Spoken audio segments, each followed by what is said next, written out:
ವೀಕ್ಷಕರು ನಮಸ್ತೆ. ಇವತ್ತಿನ ಪ್ರೈಮ್ ಟೈಮ್ ಕಾರ್ಯಕ್ರಮಕ್ಕೆ ಸ್ವಾಗತ. ಸದ್ಯ ಇವತ್ತಿನ ಪ್ರೈಮ್ ಟೈಮ್ ಕಾರ್ಯಕ್ರಮದಲ್ಲಿ ನಾವು ಚರ್ಚೆ ಮಾಡ್ತಾ ಇರುವಂತಹ ವಿಚಾರ ಜೊತೆಗೆ ಸದ್ಯ ಕರಾವಳಿ ಭಾಗ ಅದರಲ್ಲೂ ಕೂಡ ನಮ್ಮ ಮಂಗಳೂರಿನಲ್ಲಿ ಜನರ ಒಂದು ನಾಡಿ ಮಿಡಿತವಾಗಿ ಕೆಲಸ ಮಾಡ್ತಾ ಇರುವಂತದ್ದು ನಮ್ಮ ಮಂಗಳೂರಿನ ಬಸ್ ವ್ಯವಸ್ಥೆ, ಇಲ್ಲಿರುವಂತಹ ಸಿಟಿ ಬಸ್ ವ್ಯವಸ್ಥೆ, ಖಾಸಗಿ ಬಸ್ ವ್ಯವಸ್ಥೆ ಬಹಳಷ್ಟು ಒಳ್ಳೆಯ ರೀತಿಯಲ್ಲಿ ಸರ್ವಿಸ್ ಅನ್ನ ನಮ್ಮ ಜನರಿಗೆ ಕೊಡ್ತಾ ಇರುತ್ತೆ. ಇವೆಲ್ಲದರ ನಡುವೆ ಮತ್ತೊಂದು ಇಂಥದೇ ಆಗಿರುವಂತಹ ಒಂದು ಸೇವೆ ಇದೆ.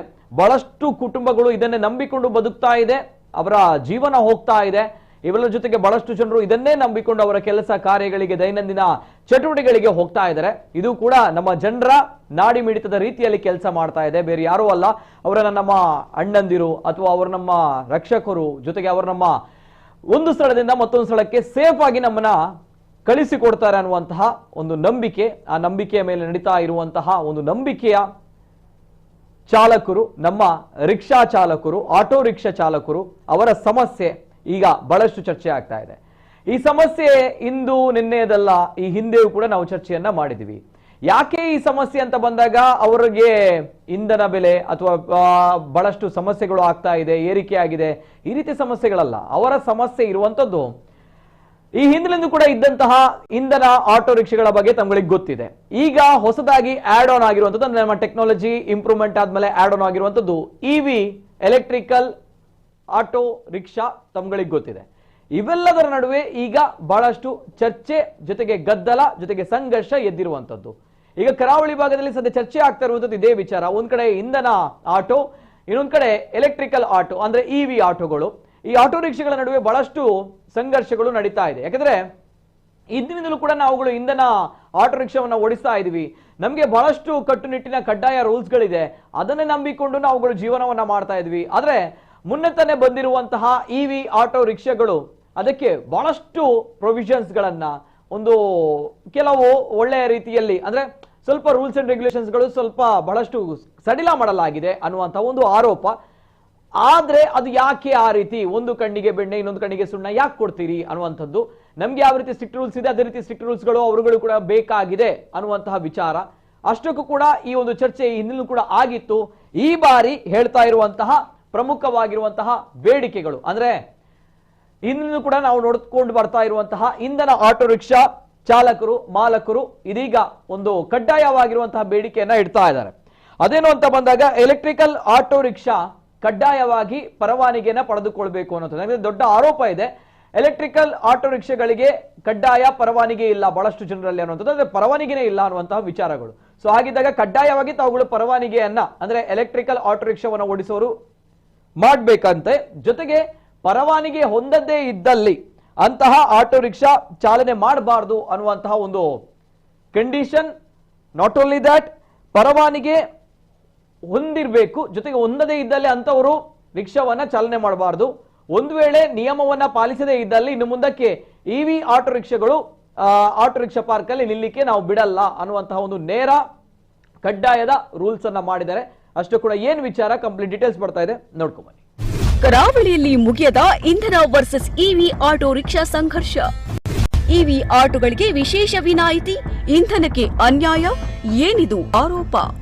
ಮಂಗಳೂರು ನಗರ ವ್ಯಾಪ್ತಿಯಲ್ಲಿ ಕಾರ್ಯಾಚರಿಸುತ್ತಿರುವ ಎಲೆಕ್ಟ್ರಿಕ್ ಆಟೋ ರಿಕ್ಷಾಗಳು ಕಡ್ಡಾಯವಾಗಿ ಪರವಾನಗಿಯನ್ನ ಪಡೆದುಕೊಳ್ಳಬೇಕು ಹಾಗೂ ಪರವಾನಗಿದಾರನೇ ಆಟೋ ರಿಕ್ಷಾವನ್ನ ಚಾಲನೆ ಮಾಡಬೇಕು ಎಂಬುದಾಗಿ ಸಾರಿಗೆ ಪ್ರಾಧಿಕಾರ ಹೊರಡಿಸಿದ ಆದೇಶ ಕೂಡಲೇ ಕಾರ್ಯಗತಗೊಳ್ಳಬೇಕು ಎಂದು ದಕ್ಷಿಣ ಕನ್ನಡ ಜಿಲ್ಲಾ ಆಟೋ ರಿಕ್ಷಾ ಚಾಲಕ ಮಾಲಕರ ಸಂಘಗಳ ಒಕ್ಕೂಟ ಆಗ್ರಹಿಸಿದೆ. ಎಲೆಕ್ಟ್ರಿಕ್ ಆಟೋ ರಿಕ್ಷಾ ಕಡ್ಡಾಯವಾಗಿ ಪರವಾನಗಿ ಪಡೆದುಕೊಳ್ಳಲಿ, ಪರವಾನಗಿ ಹೊಂದಿದವರೇ ಆಟೋ ರಿಕ್ಷಾ ಚಾಲನೆ ಮಾಡಬೇಕೆಂದು ಆಗ್ರಹ. ಒಕ್ಕೂಟದ ಅಧ್ಯಕ್ಷ ಭರತ್ ಕುಮಾರ್ ಅವರು ಸುದ್ದಿಗೋಷ್ಠಿಯಲ್ಲಿ ಮಾತನಾಡಿ 2025 ಆಗಸ್ಟ್ 18ರಂದು ನಡೆದ ಸಾರಿಗೆ ಪ್ರಾಧಿಕಾರದ ಸಭೆಯಲ್ಲಿ ಕೈಗೊಂಡ ನಿರ್ಣಯದ ಬಗ್ಗೆ ಡಿಸೆಂಬರ್ 6ರಂದು ಜಿಲ್ಲಾಧಿಕಾರಿ ಆದೇಶ ಹೊರಡಿಸಿದ್ದಾರೆ. ಆದರೆ ಸಾರಿಗೆ ಇಲಾಖೆ ಹಾಗೂ ಪೊಲೀಸ್ ಇಲಾಖೆ ಈ ಆದೇಶವನ್ನ ಕಾರ್ಯಗತಗೊಳಿಸುವಲ್ಲಿ ವಿಳಂಬ ನೀತಿ ಅನುಸರಿಸುತ್ತಿವೆ, ಇದು ಸರಿಯಲ್ಲ ಎಂದಿದ್ದಾರೆ. ನಿಯಮ ಪಾಲಿಸದಿದ್ದಲ್ಲಿ ಇವಿ ರಿಕ್ಷಾಗಳನ್ನ ರಿಕ್ಷಾ ಪಾರ್ಕ್ಗಳಲ್ಲಿ ನಿಲ್ಲಿಸಲು ಬಿಡಲ್ಲ. ಆದೇಶ ಜಾರಿ ಮಾಡುವಲ್ಲಿ ಇನ್ನೂ ಕೂಡ ವಿಳಂಬ ಮಾಡಿದ್ರೆ ಈ ಎಲೆಕ್ಟ್ರಿಕ್ ರಿಕ್ಷಾಗಳನ್ನ ರಿಕ್ಷಾ ಪಾರ್ಕ್ಗಳಲ್ಲಿ ನಿಲ್ಲಿಸಲು ಅವಕಾಶ ನೀಡುವುದಿಲ್ಲ ಎಂದು ತಿಳಿಸಿದರು. ಅಧಿಕೃತ ಪರವಾನಗಿ ಇಲ್ಲದೆ ರಿಕ್ಷಾ ಚಾಲನೆ ಮಾಡುವುದು, ಪ್ರಯಾಣಿಕರನ್ನ ಕೊಂಡೊಯ್ಯುವುದು ಅಪಾಯಕಾರಿ ಎಂದರು.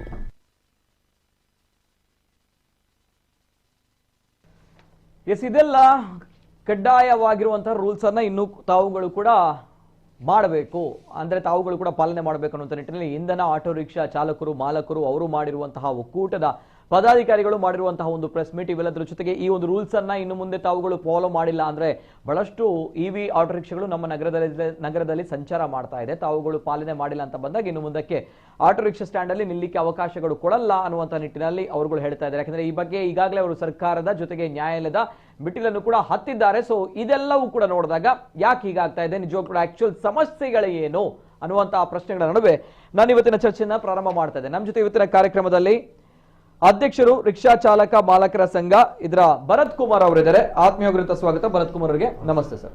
ಅದೇ ರೀತಿ ನಮ್ಮ ಜೊತೆ ಇವತ್ತಿನ ಕಾರ್ಯಕ್ರಮದಲ್ಲಿ ಯೂತ್ ಎಲೆಕ್ಟ್ರಿಕಲ್ಸ್ ಮಹಮ್ಮದ್ ರಿಯಾಜ್ ಅವರು ಅದರ ಸಲಹೆಗಾರರಿದ್ದಾರೆ. ಆತ್ಮೀಯವಾಗಿರುವಂತಹ ಸ್ವಾಗತ ಮಹಮ್ಮದ್ ರಿಯಾಜ್ ಸರ್, ತಮಗೂ ಕೂಡ ನಮಸ್ತೆ ಸರ್. ನಮಸ್ತೆ ಸರ್. ಇಬ್ರು ಅತಿಥಿಗಳು ಕೂಡ ಕಾರ್ಯಕ್ರಮದಲ್ಲಿ ಜಾಯಿನ್ ಆಗಿದ್ದಾರೆ. ಜೊತೆಗೆ ಎಸ್, ಇದು ಮಾಲಕ ಚಾಲಕರ ಸಂಘದ ಪ್ರಮುಖರಾದ್ರೆ, ಯೂನಿಯನ್ ನ ಪ್ರಮುಖರಾದ್ರೆ, ಪ್ರಮುಖವಾಗಿ ತಾವುಗಳು ಕೂಡ ಅಂದ್ರೆ ನಮ್ಮ ವೀಕ್ಷಕರು ತಮ್ಮ ಅಭಿಪ್ರಾಯ ಬಹಳಷ್ಟು ಅತಿ ಮುಖ್ಯವಾಗಿರುತ್ತೆ. ಯಾಕಂದ್ರೆ ಇಲ್ಲಿ ಒಂದು ಜಿಲ್ಲಾಡಳಿತ ಆಗಿರ್ಬೋದು ಈ ಕ್ರಮವನ್ನು ತೆಗೆದುಕೊಳ್ಳುತ್ತೆ ಅಂತ ಬಂದಾಗ ಯಾಕೆ ಈ ಬಗ್ಗೆ ಒಂದು ನಿರ್ಲಕ್ಷ್ಯ ಆಗ್ತಾ ಇದೆ ಅಥವಾ ಏನ್ ಸಮಸ್ಯೆಗಳು, ತಮ್ಮ ಅಭಿಪ್ರಾಯದ ಮೇಲೆ ಬಹಳಷ್ಟು ವಿಚಾರಗಳು ನಿಂತಿದೆ. ತಾವುಗಳು ಏನ್ ಹೇಳ್ತಿದ್ದೀರಿ, ಯಾವುದು ಸರಿ ಯಾವುದು ತಪ್ಪು ಅನ್ನುವಂಥ ತಾವುಗಳು ಕೂಡ ನೋಡ್ತೀರಿ. ಸೊ ಹಾಗಿದ್ದಾಗ ಇಬ್ರು ಕೂಡ ತಮ್ಗಳಿಗೆ ಸರ್ವಿಸ್ ಕೊಡ್ತಾ ಇರುವಂತಹ ಒಂದು ವ್ಯವಸ್ಥೆ. So that's why you are the decision maker ಅಂತ ಹೇಳ್ತಾ ತಮ್ಮ ಕರೆಗಳಿಗೆ ಕೂಡ ಮುಕ್ತವಿರುವಂತ ಅವಕಾಶ ಇದೆ. ತಮ್ಮ ಅಭಿಪ್ರಾಯನೂ ಕೂಡ ನಾನು ಇನ್ನು ಮುಂದಕ್ಕೆ ಸಂಗ್ರಹ ಮಾಡ್ತೀನಿ. ನಾನು ನೇರವಾಗಿ ಫಸ್ಟ್ ಸೆಕ್ಷನ್ ಹೋಗ್ತಾ ಇರುವಂತದ್ದು ಎಸ್ ಭರತ್ ಕುಮಾರ್ ಅವರು. ಎಸ್ ಸರ್, ಏನ್ ಸಮಸ್ಯೆ, ಆಕ್ಚುಯಲ್ ಸಮಸ್ಯೆ? Yes sir. ಕುಡ್ಲ ವೀಕ್ಷಕರಿಗೆಲ್ಲರಿಗೆ ಹಾಗೂ ನಮ್ಮ ಕುಡ್ಲ ನಿರೂಪಕರಾದಂಥ ನಿತಿನ್ ಅವರಿಗೆ ಧನ್ಯವಾದ ಈ ಒಂದು ಕಾರ್ಯಕ್ರಮವನ್ನು ಆಯೋಜಿಸಿದ್ದಕ್ಕೆ. Yes sir. ಇಲ್ಲಿ ಸಮಸ್ಯೆ ಏನಂದ್ರೆ, ರಾಜ್ಯ ಸರ್ಕಾರ ಏನಿದೆ ನೋಡಿ, ನಮ್ಮ ಕರ್ನಾಟಕ ರಾಜ್ಯ ಸರ್ಕಾರ 1/7/25 ಒಂದು ಆದೇಶ ಹೊರಡಿಸ್ತದೆ, ಎಲ್ಲ ಎಲೆಕ್ಟ್ರಿಕಲ್ ಆಟೋ ರಿಕ್ಷಾಗಳಿಗೆ ಪರವಾನಗಿ ಕಡ್ಡಾಯ ಅಂತ. ಅದೇ ರೀತಿ ನಮ್ಮ ಜಿಲ್ಲಾಧಿಕಾರಿ ಕೂಡ ಈ ಆದೇಶವನ್ನು ಮಂಗಳೂರು ದಕ್ಷಿಣ ಕನ್ನಡ ಜಿಲ್ಲೆಯಲ್ಲಿ ಕೂಡ ಜಾರಿ ತರ್ತಾರೆ. ಇದೆಲ್ಲ ಆಗಿ ಸಾಧಾರಣ 30/10/25 ಜಿಲ್ಲಾಧಿಕಾರಿ ಅವರು ಒಂದು ಆದೇಶ ಹೊರಡಿಸಿದ್ರು. ಆಮೇಲೆ ನಿಬಂಧನೆ ಅಂತ 30/10 ಆಮೇಲೆ ನಿಬಂಧನೆ ಅಂತ ಅದಕ್ಕೊಂದು ರೂಲ್ಸ್ ತಂದ್ರು. ಅದರಲ್ಲಿ ಪ್ರಮುಖವಾಗಿ ಮಂಗಳೂರು ನಗರದಲ್ಲಿ 5 ವರ್ಷ ನಿವಾಸಿ ಆಗಿರಬೇಕು, ಆಮೇಲೆ ಒಬ್ಬನಿಗೆ ಒಂದೇ ಆಟೋ ಬ್ಯಾಡ್ಜ್ ಇರಬೇಕು, ಲೈಸೆನ್ಸ್ ಬ್ಯಾಡ್ಜ್ ಇರಬೇಕು, ಆ ಥರ ಒಂದು 5 ನಿಬಂಧನೆಗಳನ್ನು ಪ್ರಮುಖವಾಗಿ ಇಟ್ಟಿದ್ದಾರೆ. ಅದಲ್ಲದೆ ಎಲೆಕ್ಟ್ರಿಕಲ್ ಆಟೋ ರಿಕ್ಷಾಗಳಿಗೆ ಪರ್ಮಿಟ್ ಇದೆ, ಕಡ್ಡಾಯವಾಗಿ ಇಷ್ಟು ಸಮಯ, 1 ತಿಂಗಳುಗಟ್ಟಲೆ ಆಗಿದೆ. ಜೊತೆಗೆ ಆ ಪರ್ಮಿಟ್ಗೆ ಯಾವುದೇ ರೀತಿಯ ಶುಲ್ಕ ಕೂಡ ಇಲ್ಲ, ಫ್ರೀ ಆಫ್ ಕಾಸ್ಟ್ ಅದು. ಇರುವಾಗಲೂ ಕೂಡ ಈ ಎಲೆಕ್ಟ್ರಿಕಲ್ ಆಟೋ ರಿಕ್ಷಾ ಡ್ರೈವರ್ಸ್ಗಳು ಯಾರಿದ್ದಾರೆ, ಯಾರು ಕೂಡ ಇಲ್ಲಿಯವರೆಗೆ RTO ಕಚೇರಿಗೆ ಒಂದು ಭೇಟಿ ನೀಡಿ ಅದರ ಬಗ್ಗೆ ಮಾಹಿತಿ, ಅದರ ಬಗ್ಗೆ ಏನಾದರೂ ತಿಳ್ಕೊಳ್ಳುವಂಥದ್ದು ಯಾವುದು ಮಾಡಲಿಲ್ಲ, ಅರ್ಜಿ ಹಾಕೋದು ಮಾಡಲಿಲ್ಲ. ಯಾಕೆ ಈ ಥರ ಮಾಡ್ತಿದ್ದಾರೆ, ಅದು ಅವರ ಸಂಘಟನೆಯ ಇಲ್ಲಿ ನಮ್ಮ ಗೆಳೆಯರಿದ್ದಾರೆ ಅವರೇ ತಿಳಿಸ್ಬೇಕಾಗ್ತದೆ. ನಾವು ನಮ್ಮ ಏನು ಮೊನ್ನೆ ಪ್ರೆಸ್ ಮೀಟ್ ಮಾಡಿ ಬೇಡಿಕೆ ಇಟ್ಟಿದ್ದೇವೇನೆಂದ್ರೆ, ಈ ಎಲೆಕ್ಟ್ರಿಕಲ್ ಆಟೋ ರಿಕ್ಷಾಗೆ ಮಂಗಳೂರು ನಗರದ ಪರವಾನಗಿ ಇಲ್ಲ, ವಲಯ ಕ್ರಮ ಸಂಖ್ಯೆ ಇಲ್ಲ. ಮಂಗಳೂರು ವಲಯದಲ್ಲಿ ಪರ್ಮಿಟ್ ಇಲ್ಲ, ವಲಯ ಕ್ರಮ ಸಂಖ್ಯೆ ಇಲ್ಲ. ನಾವು ಆ ಡಿಮಾಂಡ್ ಒಂದು ಬೇಡಿಕೆಯನ್ನು ಯಾಕೆ ಇಟ್ಟಿದ್ದೇವೆ ಅಂದ್ರೆ, 2005ರಲ್ಲೇ ಈ ಒಂದು ನಿಯಮ ಬಂದಿದೆ. ಏನಂದ್ರೆ ಮಂಗಳೂರು ನಗರ ಪಾರ್ಕಿನ ಯಾವುದೇ ರಿಕ್ಷಾ ಪಾರ್ಕ್ ಬಳಸಬೇಕಾದ್ರೆ, ಇಲ್ಲಿ ದುಡಿಬೇಕಾದ್ರೆ ಮಂಗಳೂರು ನಗರದ ಪರ್ಮಿಟ್ ಬೇಕು, ವಲಯ ಕ್ರಮ ಸಂಖ್ಯೆ ಬೇಕು, ಈ ತರ ಎಲ್ಲ ಇದೆ. ಆಗಿರುವಾಗ ನಾವು ಇಷ್ಟು ಸಮಯ ಈ ನಮ್ಮ ಎಲೆಕ್ಟ್ರಿಕಲ್ ರಿಕ್ಷಾ ಬಿಡುವವರು ಕೂಡ ಡ್ರೈವರ್ಗಳೇ, ಅವರು ಕೂಡ ಅವರ ಇದಕ್ಕೆ ಬಂಡವಾಳ ಹಾಕಿದ್ದಾರೆ. ಸ್ವಲ್ಪ ಮಾನವೀಯತೆ ದೃಷ್ಟಿಯಿಂದ ನಾವು ಇಷ್ಟು ಸಮಯ ಒಂದು ಕಾಲಾವಕಾಶ ಕೊಟ್ಟಿದ್ದೇವೆ. ಜಿಲ್ಲಾಡಳಿತ ಕೂಡ ಅವರಿಗೆ ಬೇಕಾದಂತ ವ್ಯವಸ್ಥೆ ಕೂಡ ಮಾಡಿದ್ದಾರೆ. ಹಾಗಿರುವಾಗ ಇನ್ನೂ ಕೂಡ ಇವರು ಮಾಡಲಿಲ್ಲ ಅಂದ್ರೆ ಮುಂದೇನು ಮಾಡುದಿಲ್ಲ ಅಂತ ಒಂದು ರೀತಿಯಲ್ಲಿದ್ದಾರೆ, ಮನೋಭಾವನೆಯಲ್ಲಿದ್ದಾರೆ. ನಾವು ಯಾಕೆ ಇವರಿಗೆ ಅವಕಾಶ ಮಾಡಿಕೊಡ್ಬೇಕು? ನಾವು ಇನ್ನು ಮುಂದೆ ಸ್ವಲ್ಪದ ದಿನಗಳಲ್ಲಿ ನಾವು ಈಗ ಇವತ್ತಿನ ದಿನ RTO ಕಚೇರಿಗೆ ಮತ್ತೆ ಪೊಲೀಸ್ ಇಲಾಖೆಗೆ ಒಂದು ದೂರು ಕೂಡ ಕೊಟ್ಟಿದ್ದೇವೆ. ಇವು ಮಾಡಿದಂತ ಜಿಲ್ಲಾಡಳಿತ ಮಾಡಿದಂತ ಯಾವ ಆದೇಶಗಳಿದೆ ಅದನ್ನು ನೀವೇ ನಿಮ್ಮ ಇಲಾಖೆಯಿಂದಲೇ ಜಾರಿಗೊಳಿಸಬೇಕು, ಇಲ್ಲಾದ್ರೆ ಅವರ ಮೇಲೆ ದಂಡ ಹಾಕ್ಬೇಕಂತ, ಪರ್ಮಿಟ್ ವೈಲೇಷನ್ ಮೇಲೆ ದಂಡ ಹಾಕ್ಬೇಕಂತ. ಅವರಾಗೆ ಅವರದು ಯಾವ್ದು ಇಲಾಖೆ ಯಾವ್ದು ಸಂಬಂಧಪಟ್ಟ ಇಲಾಖೆ ಏನಿದೆ ಅವರೇ ಇದಕ್ಕೆ ಸರಿಯಾದ ಒಂದು ಕಟ್ಟುನಿಟ್ಟಿನ ಕ್ರಮ ಕೈಗೊಳ್ಳದಿದ್ರೆ ನಾವು ಅನಿವಾರ್ಯ ನಮಗೆ ನಮ್ಮ ಕೆಲಸ ನಾವು ಮಾಡ್ಬೇಕಾಗ್ತದೆ. ಈ ನಾವೇನಾದ್ರೂ ಮುಂದೆ ಬಂದ್ರೆ ಮತ್ತೆ ಅಲ್ಲಿ ಸಣ್ಣ ಪುಟ್ಟ ಮಾತು ಜಗಳ ಅದೆಲ್ಲ ಇದ್ದದೆ, ಅದೆಲ್ಲ ಬೇಡ. ದಯವಿಟ್ಟು ಜಿಲ್ಲಾಡಳಿತ ಮತ್ತೆ RTO ಪೊಲೀಸ್ ಇಲಾಖೆ ಮುಂದೆ ಬಂದು ಇಂಥ ಒಂದು ಸಮಸ್ಯೆಯನ್ನು ಅವರಾಗಿ ಸರಿ ಮಾಡಿದ್ರೆ ತುಂಬಾ ಉತ್ತಮ ಅಂತ ನನ್ನ ಒಂದು ಅಭಿಪ್ರಾಯ. Okay okay yes sir. ಇದು ಫಸ್ಟ್ ರಿಯಾಕ್ಷನ್. ಭರತ್ ಅವರು ಅಧ್ಯಕ್ಷರು ರಿಕ್ಷಾ ಚಾಲಕ ಮಾಲಕರ ಸಂಘ. ಸೊ ಹಾಗಿದ್ದಾಗ ಅವರ ಒಂದು ಏನು ಬೇಡಿಕೆಗಳನ್ನ ಅಥವಾ ಈ ರೀತಿ ಇರಬೇಕು, ಇದು ನ್ಯಾಯಯುತವಾಗಿರುವಂಥದ್ದು ಅವರು ಹೇಳುವಂತಹ ವಿಚಾರ. ಸೊ ಹಾಗಿದ್ದಾಗ ನಾನು ಬರ್ತೀನಿ, ಬಹಳಷ್ಟು ಕರೆಗಳಿವೆ. ಬಿಫೋರ್ ದಟ್ ಎಸ್ ಸರ್, ಈಗಾಗಲೇ ಭರತ್ ಅವರು ಹೇಳಿದ್ರು ಸರ್, ಏನ್ ಹೇಳ್ತೀರಿ? ಫಸ್ಟ್ ರಿಯಾಕ್ಷನ್ ತಮ್ಮದು. ಸರ್, ಇವರು ಹೇಳಿದ ಮಾಹಿತಿ ಪ್ರಕಾರ RTO ಅಲ್ಲಿ ಹೋಗಿ ವಿಚಾರಣೆ ಮಾಡ್ಬೇಕಂತ ಹೇಳಿ, ಪರ್ಮಿಟ್ ಯಾಕಿಲ್ಲ ಅಂತ ಹೇಳಿ. ಸರ್, ಇದು ಕೊಟ್ಟದಂತ ಫಸ್ಟ್ ಆಫ್ ಆಲ್ ಕೊಟ್ಟಿರೋದು ಕೇಂದ್ರ ಸರ್ಕಾರ. ಇದರಲ್ಲಿ ನಮ್ಗೆ ಆಲ್ ಇಂಡಿಯಾ ಎಲ್ಲಿ ಕೂಡ ಹೋಗ್ಬೋದು ಅಂತ ಹೇಳಿ ಒಂದು ಪರ್ಮಿಟ್ ಅಂತ ಇರ್ತದೆ, ಆಲ್ ಇಂಡಿಯಾ ಹೋಗುವಂತ ಗಾಡಿ. ಈ ಸಮಸ್ಯೆ ಮಂಗಳೂರಲ್ಲಿ ಮಾತ್ರ ಇವಿಗೆ ಸಮಸ್ಯೆ ಮಾಡ್ತಿರೋದು ಮಂಗಳೂರು ನಗರ ಬಿಟ್ಟು ಬೇರೆಲ್ಲ ಕಡೆ ಇಲ್ಲ. ಇದು ಮುನ್ನೆ ಬಂದದ್ದು ಕರ್ನಾಟಕದ ಒಂದು ಇದು ಬಂದದ್ದು ಮುನ್ನೆ ಒಂದು ತಿಂಗಳು ಮುಂಚೆ ಬಂದಿರೋದು. ಅದಕ್ಕೆ ಮುಂಚೆ ಸದಸ್ಯ ನಮ್ಗೆ ಗಾಡಿ ಕೊಟ್ಟಾಗ RTO ಇಂದ ಕಡೆ ಇದ್ದೇವೆ ನಾವು. ಇದಕ್ಕೆ ಮುಂದೆ ಇದ್ದಂತ DC ಸಾರ್ ಅವರ ಹಿಂದೆ ಕಡೆ ಇದ್ದೇವೆ. ಪ್ರಯತ್ನ ಒಂದು 7 ತಿಂಗಳು ಅವರ ಹಿಂದೆ ಕಡೆ ನಾವಿದ್ದೇವೆ. ಸ್ಟಾರ್ಟಿಂಗ್ ನಮ್ಗೆ ಕೊಟ್ರು, ರಿಕ್ಷಾ ಕೊಟ್ರು, ಪಾರ್ಕ್ ಅಲ್ಲಿ ದುಡಿಲಿಕ್ಕಿಲ್ಲ, ರನ್ನಿಂಗ್ ಅಲ್ಲಿ ದುಡಿಬೇಕಂತ ಹೇಳಿ ನಾನು ನಿರಂತರವಾಗಿ ಹೋರಾಟ ಮಾಡಿ ಮಾಡಿ ನಾವು ಅದನ್ನು ಪಡೆದುಕೊಂಡೆ ಪಾರ್ಕ್ ಅಲ್ಲಿ. ಈ ಗಾಡಿ ಕೊಡುವಾಗ ಈ ತರ ಕಂಡೀಷನ್ RTO ಮಾಡ್ಬೇಕಿತ್ತಲ್ಲ, ಅದು ಅವರು ಮಾಡ್ಲಿಲ್ಲ. ಅದಕ್ಕಿಲ್ಲ ಈ ಕಂಡೀಷನ್, ಇವರು ಹೇಳುವ ತರ ಕಂಡೀಷನ್ ಅದಕ್ಕಿಲ್ಲ. ಅದು ಕೊಟ್ಟದ್ದು ಕೇಂದ್ರ ಸರ್ಕಾರ, ರಾಜ್ಯ ಸರ್ಕಾರ ಅಲ್ಲ. ರಾಜ್ಯ ಸರ್ಕಾರ ಕೊಡ್ತಿದ್ರಾದ್ರೆ ಈ ತರ ಕಂಡೀಷನ್ ಬರ್ಬೋದಿತ್ತು. ಸೊ ಲಾಸ್ಟ್ ಟೈಮ್ ನಿಮ್ಮ ಹತ್ರ ಕೂಡ ನಾನು ಕಾಪಿ ತೋರಿಸಿದ್ದೇನೆ, ಕೋರ್ಟ್ ಇದು ಆರ್ಡರ್, ಕೋರ್ಟ್ ವಾರ್ಡ್ ನಂತರ ನಮ್ಗೆ ಸಿಕ್ಕಿರೋದು. ಕೋರ್ಟ್ ವಾರ್ಡ್ ನೋಡಿ ನಮ್ಗೆ ಮುಂಚಿದಂತ ಜಿಲ್ಲಾಧಿಕಾರಿ ಕೊಟ್ಟಿರುವಂತ ಒಂದು ವ್ಯವಸ್ಥೆ ಮಾಡಿ ಕೊಟ್ಟಿರುವಂತದ್ದು. ಆವಾಗಿದ್ದಂತೆ ಅಧಿಕಾರಿ, ನಮ್ಮ ಪದಾಧಿಕಾರಿ RTO ಆಗಿರ್ಬೋದು, ಅವರೇ ಇರುವಾಗ ರಿಜಿಸ್ಟ್ರೇಷನ್ ಮಾಡಿದಂತ ವೆಹಿಕಲ್ಸ್ ಇದು. ಆವಾಗ ಇರ್ಲಿಲ್ಲ ಕಂಡೀಷನ್. ಒಂದು ಗಾಡಿ ನಾವು ಪರ್ಚೇಸ್ ಮಾಡುವಾಗ ಕಂಪನಿಯಲ್ಲಿ ಈ ತರ ಇದಕ್ಕೆ ಡಾಕ್ಯುಮೆಂಟ್ ಬೇಕಂತ ಕೇಳ್ಬೇಕಲ್ಲ, ಕಂಪನಿ ಕೂಡ ಕೇಳಿಲ್ಲ, ನಮ್ಗೆ ಕೂಡ ಹೇಳಿಲ್ಲ. ನಮ್ಗೆ ಏನು ಮಾಹಿತಿ ಅಂತ ಬಂದಿದ್ರೆ ಕೇಂದ್ರ ಸರ್ಕಾರದಿಂದ ಬಂದದಂತ ಒಂದು ಸ್ಕೀಮ್ ಇದು, ಬಡ ನಿರೋಧಿಗೆ ಒಂದು ದುಡಿಯಬಹುದಂತ ಹೇಳಿ ಎಂದು ಬಂದದಂತ ಒಂದು ಇದು ಈ ಸವಲತ್ತನ್ನು ನಾವು ಪಡೆದಿರುವುದು. ಅದನ್ನು ಇವರು ತಟಸ್ಥ ಮಾಡಿ ಮಂಗಳೂರಿಗೆ ಮಾತ್ರ ಇದೊಂದು ಕಾನೂನು ಮಾಡಿರುವುದಂತ ನನಗೆ ಸ್ಪಷ್ಟವಾಗಿ ಹೇಳಲಿಕ್ಕೆ ಬರ್ತದೆ. ಯಾಕಂತ ಹೇಳಿದ್ರೆ ಇಲ್ಲಿದ್ದ MLC ಆಗಿರ್ಬೋದು, MLA ಆಗಿರ್ಬೋದು, ನಿರಂತರ ಈ CNG ಮತ್ತು LPG ಅವರ ಪರವಾಗಿದ್ರು.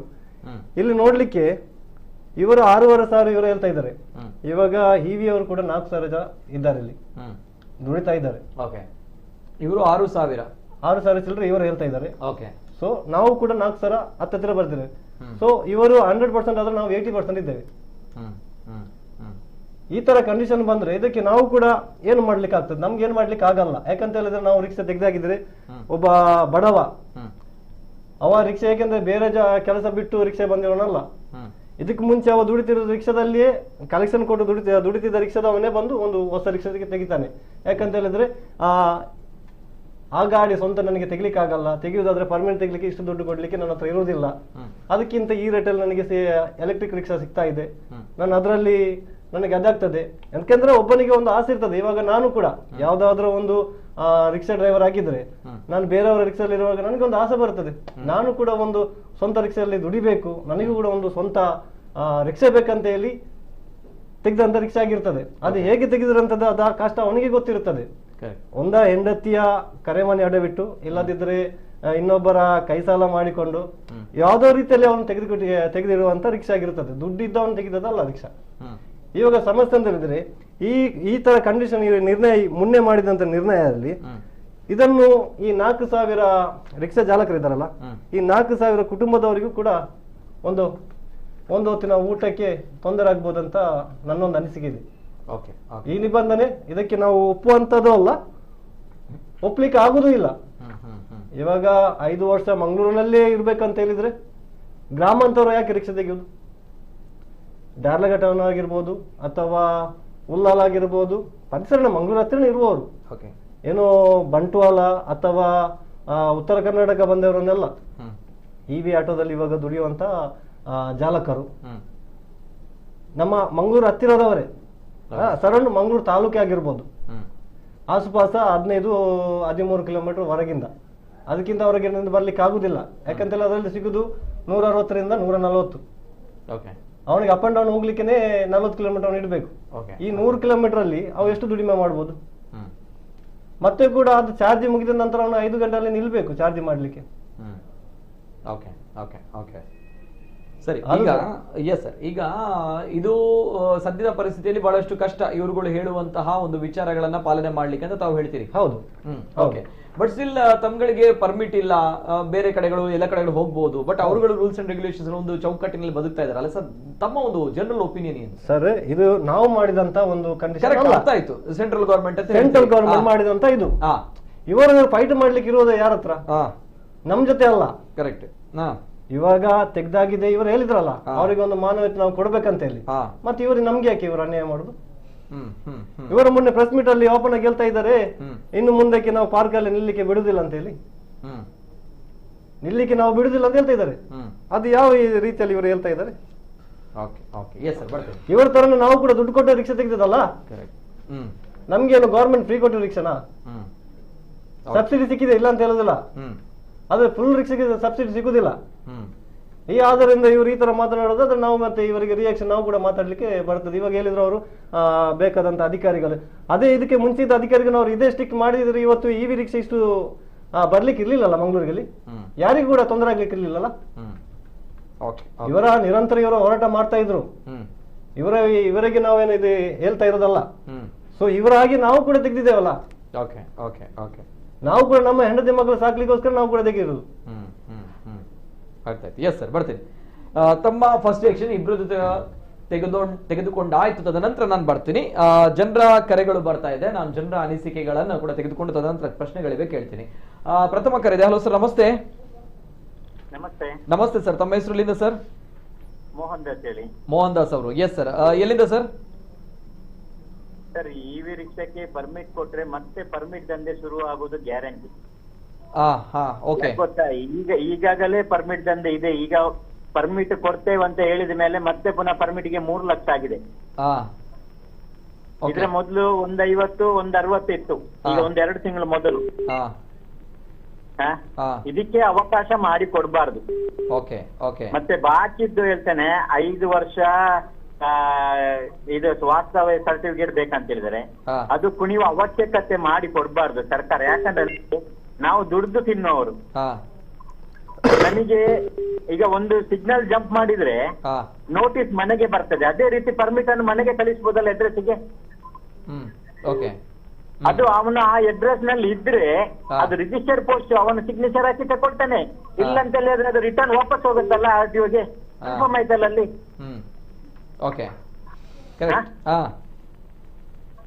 ಅದನ್ನು ನೋಟ್ ಮಾಡ್ಕೊಳ್ಬೇಕು. ಈಗ ತಾವು ಕೂಡ ರಿಕ್ಷಾ ಚಾಲಕರು? ಹೌದು. ಇವಿ ತಾವು ಹೇಳುವಂತದ್ದು ಬಹಳಷ್ಟು ಕಷ್ಟ ಈ ರೂಲ್ಸ್ ಅನ್ನ ಫಾಲೋ ಮಾಡ್ಲಿಕ್ಕೆ ಅನ್ನೋದು ತಾವು ಹೇಳ್ತೀರಿ. ಪರ್ಮಿಟ್ ಎಲ್ಲ ಆಗ್ಬಾರ್ದು, ಪರ್ಮಿಟ್ ಮಾಡ್ಬೇಕು ಅಂತ ಬಂದ್ರೆ ಪರ್ಮಿಟ್ ಕೊಡ್ಲಿ, ತೊಂದ್ರೆ ಇಲ್ಲ. ಆದ್ರೂ ಈಗ CNG LPG ಗಾಡಿ ಇದೆಲ್ಲ ಅದಕ್ಕೆ ಫ್ರೆಶ್ ಆಗಿ ಯಾಕೆ ಗೊತ್ತಾ, ಒಬ್ಬೊಬ್ಬರಿಗೆ 10-20 ರಿಕ್ಷಾ ಇದೆ, ಅದು ನಿಲ್ತದಲ್ಲ. ಒಬ್ಬನಿಗೆ ಒಂದೇ ಪರ್ಮಿಟ್ ಕೊಡ್ಲಿ. ಯಾರಿಗೆ 10-20 ರಿಕ್ಷಾಗಳಿವೆ ಸರ್? CNG LPG ಗಾಡಿಗಳಿಗೂ ಫ್ರೆಶ್ ಆಗಿ ಪರ್ಮಿಟ್ ಕೊಡ್ಲಿ. ಆಗ ಕರೆಕ್ಟ್ ಲೆಕ್ಕ ಸಿಗತ್ತೆ ಎಷ್ಟು ಗ್ರಾಮಾಂತರ ಇದೆ, ಎಷ್ಟು ನಗರದಲ್ಲಿದೆ ಅಂತೇಳಿ. ಈಗ ತುಂಬಾ ಗಾಡಿಗಳು ಖಾಲಿ ವಲಯ ನಂಬರ್ ಆಗಿ ತಿರುಗ್ತಾ ಇದೆ, ಅದನ್ನು ಕಂಟ್ರೋಲ್ ಮಾಡ್ಲಿಕ್ಕೆ ಯಾರಿಂದಲೂ ಆಗ್ಲಿಲ್ಲ. ಇನ್ನೂ ಗಾಡಿ ಇದೆ, ಹಗಲ್ನಲ್ಲಿ ಒಂದು ಗಾಡಿ ತಿರುಗ್ತದೆ, ರಾತ್ರಿ ಒಂದು ಗಾಡಿ ತಿರುಗ್ತದೆ, ಒಂದೇ ವಲಯ ನಂಬರ್. ಅದಕ್ಕೆ ಕಡಿವಾಣ ಹಾಕ್ಬೇಕು. ಅದಕ್ಕೆ ನಾವು ಪರ್ಮಿಟ್ ಕೊಟ್ಟು ದುಡಿಯುವವನ ಕೈಗೆ ಇದು ವ್ಯವಹಾರ ಮಾಡಿದಾಗೆ ಆಗ್ತದೆ. ಪರ್ಮಿಟ್ಗೆ ಈಗ ಇದು ಫ್ರೀ ಕೊಟ್ರು ಅದನ್ನು ಮತ್ತೆ ಪುನಃ 3 ಲಕ್ಷಕ್ಕೆ ಮಾರುದಂತ ಪಕ್ಕ. ಈಗ ಇವಿ ರಿಕ್ಷಾದಲ್ಲಿ ಎಲ್ಲ ದುಡ್ದು ತಿನ್ನೋರು ಇರುದು, ಯಾಕಂದ್ರೆ ಅದು ಸೇಲ್ ಮಾಡೋ ಆಪ್ಷನ್ ಗೆ ತಕೊಂಡವರಲ್ಲ.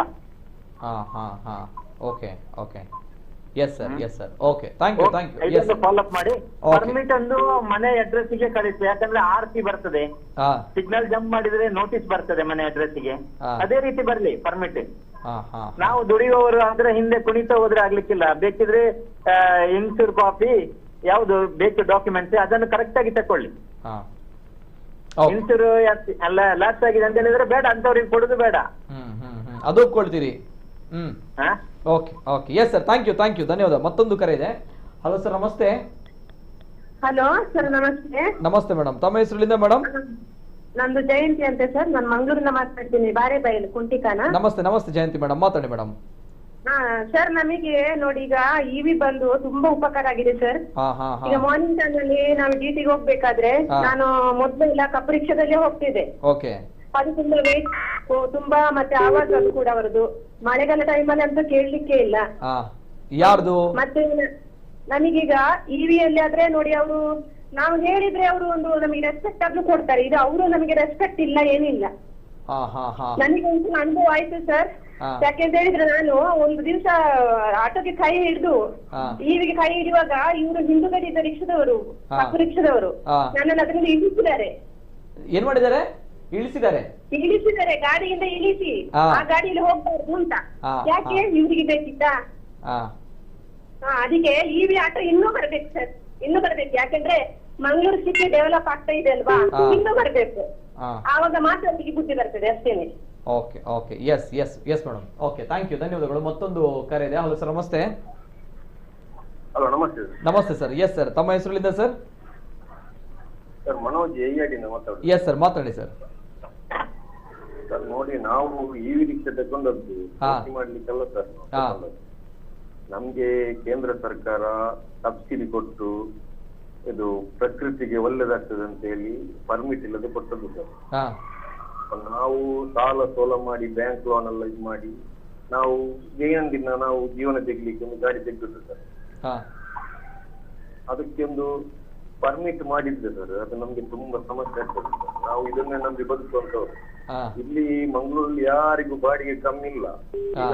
ಏನಾಗಿದೆ ಅಂತ ಹೇಳಿದ್ರೆ, ಈಗ 35 ರೂಪಾಯಿದು ಬಾಡಿಗೆ ಇವರಿಗೆ ಬಿಡ್ಲಿಕ್ಕೆ ಆಗುದಿಲ್ಲ, ಮತ್ತೆ ಬೇಕಾ ಬಿಟ್ಟಿ ದರ ವಸೂಲು ಮಾಡ್ಲಿಕ್ಕೆ ಆಗುದಿಲ್ಲ. ಅದಕ್ಕೆ ಅವರು ಅಬ್ಜೆಕ್ಷನ್ ಮಾಡ್ತಾ ಇದ್ದಾರೆ. ಇವಿ ರಿಕ್ಷಾದಿಂದ ಯಾರಿಗೂ ತೊಂದರೆ ಆಗ್ಲಿಲ್ಲ ಸರ್. ಎಲ್ರಿಗೂ ಅವರವರು ಎಷ್ಟು ದುಡಿತಾರೆ ಅಷ್ಟು ಮಂಗಳೂರಲ್ಲಿ ದುಡಿತಾ ಇದ್ದಾರೆ ಸರ್.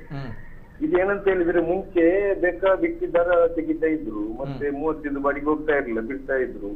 ಈಗ ಆ ತರ ಮಾಡ್ಲಿಕ್ಕೆ ಆಗುದಿಲ್ಲ. ಅದಕ್ಕೆ ಈ ತರ ಮಾಡ್ತಾ ಇದ್ದಾರೆ ಸರ್. ಆದ್ರಿಂದ ನಾವು ನೋಡಿ, ಇದು ಈಗ ಪರ್ಮಿಟ್ ಬಂದ್ರೆ ಎಷ್ಟು ಜನ ಇದನ್ನ ನಂಬಿ ಅದವರು ಜೀವ ತೆಗಿತಾರೆ ಅಂತ ನೋಡಿ ನೀವು. ಯಾಕೆಂದ್ರೆ ಬ್ಯಾಂಕ್ ಲೋನ್ ಮಾಡಿ ಇದನ್ನ ನಂಬಿ ತೆಗ್ದದ್ದು ರಿಕ್ಷಾ. ಕೈ ಕೊಟ್ರೆ ಮತ್ತೆ ಬೇರೆ ಕೆಲಸವೂ ಇಲ್ಲ, ಈಗ ಎಲ್ಲಿ ಕೆಲಸವೂ ಇಲ್ಲ, ಜೀವ ತೆಗಿಲಿಕ್ಕೆ ಸ್ಟಾರ್ಟ್ ಮಾಡ್ತಾರೆ ಸರ್.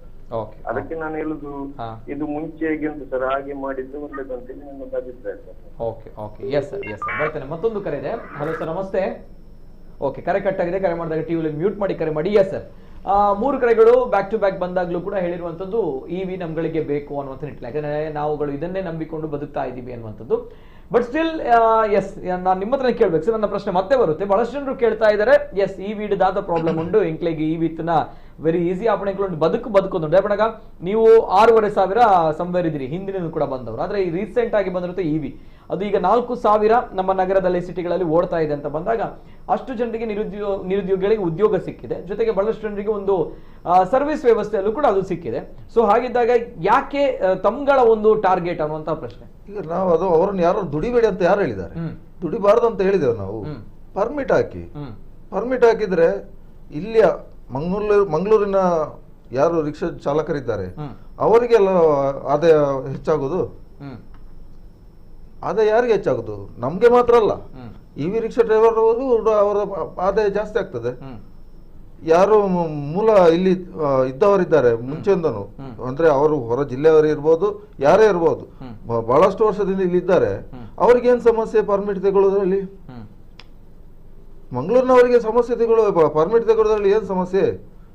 ಈಗ ಪರ್ಮಿಟ್ ಇಲ್ಲದ ಆಟೋ ರಿಕ್ಷಾ ಓಡಾಡ್ತಿದೆಯಲ್ಲ, ಅದಕ್ಕೆ ಈಗ ರಾಜ್ಯ ಸರ್ಕಾರದ ಆದೇಶ ಆದ ನಂತರ ಇವರು ಹೇಳಿದ್ರಲ್ಲ, ಕೇಂದ್ರ ಸರ್ಕಾರದಿಂದ ಬಂದದ್ದು, ಅದು ಸರಿ, ಅದು ಆಯ್ತಲ್ಲಿಗೆ, ಅದು ಮುಗ್ದೋದ ಕತೆ. ಈಗ ಈಗ ಇರೋದು ಪ್ರೆಸೆಂಟ್ ಇರೋದ್ರಲ್ಲಿ ನಾವು ಬದುಕಬೇಕಲ್ಲ. ಈಗ ಪ್ರೆಸೆಂಟ್ ಇರೋದೇನು, ಪರ್ಮಿಟ್ ಕಡ್ಡಾಯ ಆಗಿ ಕೆಲವು ತಿಂಗಳೇ ಆಗಿದೆ. ಹಾಗಿರುವಾಗ ಈಗ ಇನ್ನು ಮುಂದೆ ಯಾವತ್ತಾದ್ರೂ ಈ ಎಲೆಕ್ಟ್ರಿಕಲ್ ರಿಕ್ಷಾಗಳಿಗೆ ಏನಾದ್ರೂ ಒಂದು ಪ್ರಯಾಣಿಸುವಾಗ ಪ್ರಯಾಣಿಕರಿಗೆ ಅವಘಾತ ಏನಾದ್ರು ಆಯ್ತು, ಆಗ ಇನ್ಸೂರೆನ್ಸ್ ನವರು ಏನ್ ಹೇಳ್ತಾರೆ, ಪರ್ಮಿಟ್ ಆಗಿದೆ ನೀವು ಯಾಕೆ ಹಾಕ್ಲಿಲ್ಲ, ಲಾಜಿಕ್ ಅದು. ಕರೆಕ್ಟ್. ಈಗ ನಾನು ಪ್ರಯಾಣಿಕರ ಸುರಕ್ಷತೆ ಬಗ್ಗೆ ಲೆಟ್ ಮಿ ಕ್ಲಾರಿಫೈ. ಓಕೆ, ಈಗ ನೋಡಿ ಅವರು ಹೇಳುವಂತ ಪ್ರಕಾರ ಕೇಂದ್ರ ಸರ್ಕಾರದಲ್ಲಿ ಇಲ್ಲ ಪರ್ಮಿಟ್ ಬೇಕು ಅನ್ನೋದು ಇಲ್ಲ ಇವಿಗೆ ಮುಂಚೆ. ಓಕೆ, ಈಗ ರಾಜ್ಯ ಸರ್ಕಾರದಲ್ಲಿ ಇವಿಗೆ ಪರ್ಮಿಟ್ ಆಗಬೇಕು ಅಂತ ಹಾಗೆ ನೋಡಿದ್ರೆ ಒಂದು ವಿಷಯ ಉಂಟು ಸರ್. ನಾನು ಒಂದು ಕಾರ್ ಅಥವಾ ಬೈಕ್ ತಗೊಳ್ಳುವಾಗ ಒಂದು ಟೈಮ್ ಅಲ್ಲಿ ಹೆಲ್ಮೆಟ್ ಕಡ್ಡಾಯ ಇರ್ಲಿಲ್ಲ. ನಾನು ಹೋಗಿ ಈಗ ಫಸ್ಟ್ ಗೆ ನಾನು ಬೈಕ್ ತೆಗೆಯುವಾಗ ಹೆಲ್ಮೆಟ್ ಕಡ್ಡಾಯ ಇರ್ಲಿಲ್ಲ, ಸೀಟ್ ಬೆಲ್ಟ್ ಕಡ್ಡಾಯ ಇರ್ಲಿಲ್ಲ, ನಾನು ಹಾಕುದಿಲ್ಲ ಅಂತ ಹೇಳಿದ್ರೆ ಪೊಲೀಸ್ ನಾನು ಬಿಡ್ತಾರ? ಕರೆಕ್ಟ್. ಇಲ್ಲ, ರೂಲ್ಸ್ ಚೇಂಜ್ ಆಗ್ತದೆ. ಇವರು ಮುಂಚೆದ ರೂಲ್ಸ್ ಅಲ್ಲಿ ಇಟ್ಕೊಂಡು ಬಂದ್ರೆ ಅದು ಆಗುದಿಲ್ಲ. ಓಕೆ, ಈಗ ರಾಜ್ಯ ಸರ್ಕಾರ ಹೇಳಿದೆ ಹಾಗಾದ್ರೆ ಪರ್ಮಿಟ್ ಬೇಕು ಅಂತ ಕಡ್ಡಾಯ ಮಾಡಿದೆ, ಅದು ಕೂಡ ಫ್ರೀ ಆಫ್ ಕಾಸ್ಟ್. ಇವರೇನು ಕೊಡ್ಲಿಕ್ಕಿಲ್ಲ ಏನಲ್ಲಿ. ಓಕೆ, ಸಮಸ್ಯೆ ಏನುಂಟು, ನಿಮ್ಮ ಹತ್ರ ಇರುವ ದಾಖಲೆಯನ್ನೇ ಅಲ್ಲಿ ಹೋಗಿ ಕೊಡ್ಲಿಕ್ಕೆ, ಹೊಸದನ್ನ ಎಲ್ಲಿಂದ ತಂದು ಕೊಡಿ ಅಂತ ಹೇಳ್ತಾ ಇಲ್ಲ. ಇಲ್ಲಿ ಸಮಸ್ಯೆ ಆಗ್ತಿರೋದು ಯಾರಿಗೆ ಅಂದ್ರೆ, ಪರ್ಮಿಟ್ ತೆಗಲಿಕ್ಕೆ ನಮ್ಗೆ ಸಮಸ್ಯೆ ಏನಿಲ್ಲ.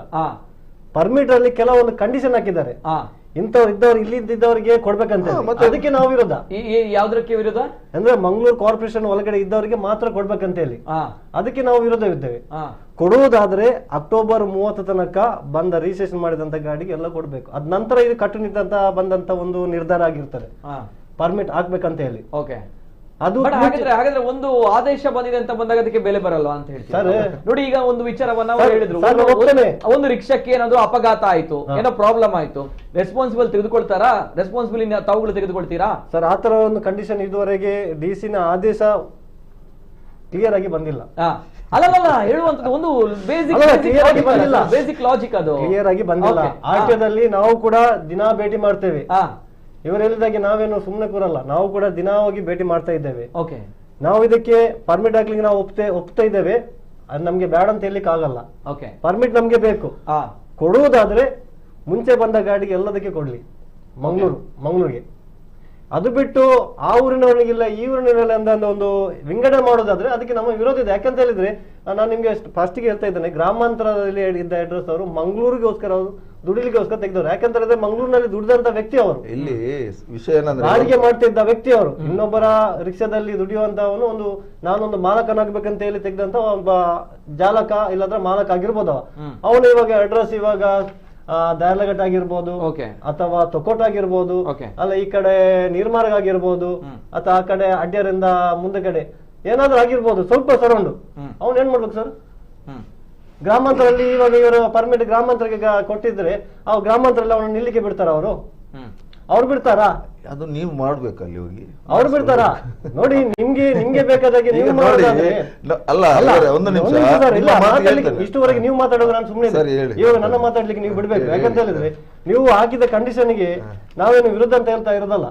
ಯಾಕಂತ ಹೇಳಿದ್ರೆ ಮುಂಚಿನ ಡಿಸಿ ಹೇಗೆ ಕೊಟ್ಟಿರ್ತಾರೆ, ದಕ್ಷಿಣ ಕನ್ನಡ ಜಿಲ್ಲಾ ಮುಕ್ತ ಸಂಚಾರ ಅಂತ ಕೊಟ್ಟಿರ್ತಾರೆ. ಆಗ ನಾವೇನಾದ್ರು ಮಾತಾಡಿದೇವ? ಆವಾಗಿಂದ ನೀವು ಸ್ಟಾರ್ಟ್ ಮಾಡಿದ್ರಿ. ಇದು ಯಾರು ಮಾಡಿದ್ರು? ಇದು ಸರ್ಕಾರ ಮಾಡಿದಲ್ಲ, ಸರ್ಕಾರ ಮಾಡಿಸಿದವರು ಇದು ಯಾರು ಮಾಡಿದ್ರು? ನಾವೇ ಮಾಡಿಸಿದ್ವಿ. ಹೌದು, ನೀವೇ ಮಾಡಿದ್ರು. ನಿಮ್ಗೆ ಬೇಕಾದಾಗೆ ನೀವು ಮಾಡಿದ್ರಿ, ನೀವು ನಿಮ್ಗೆ ಬೇಕಾದಾಗೆ ನೀವು ಮಾಡಿರ್ತೀರಿ.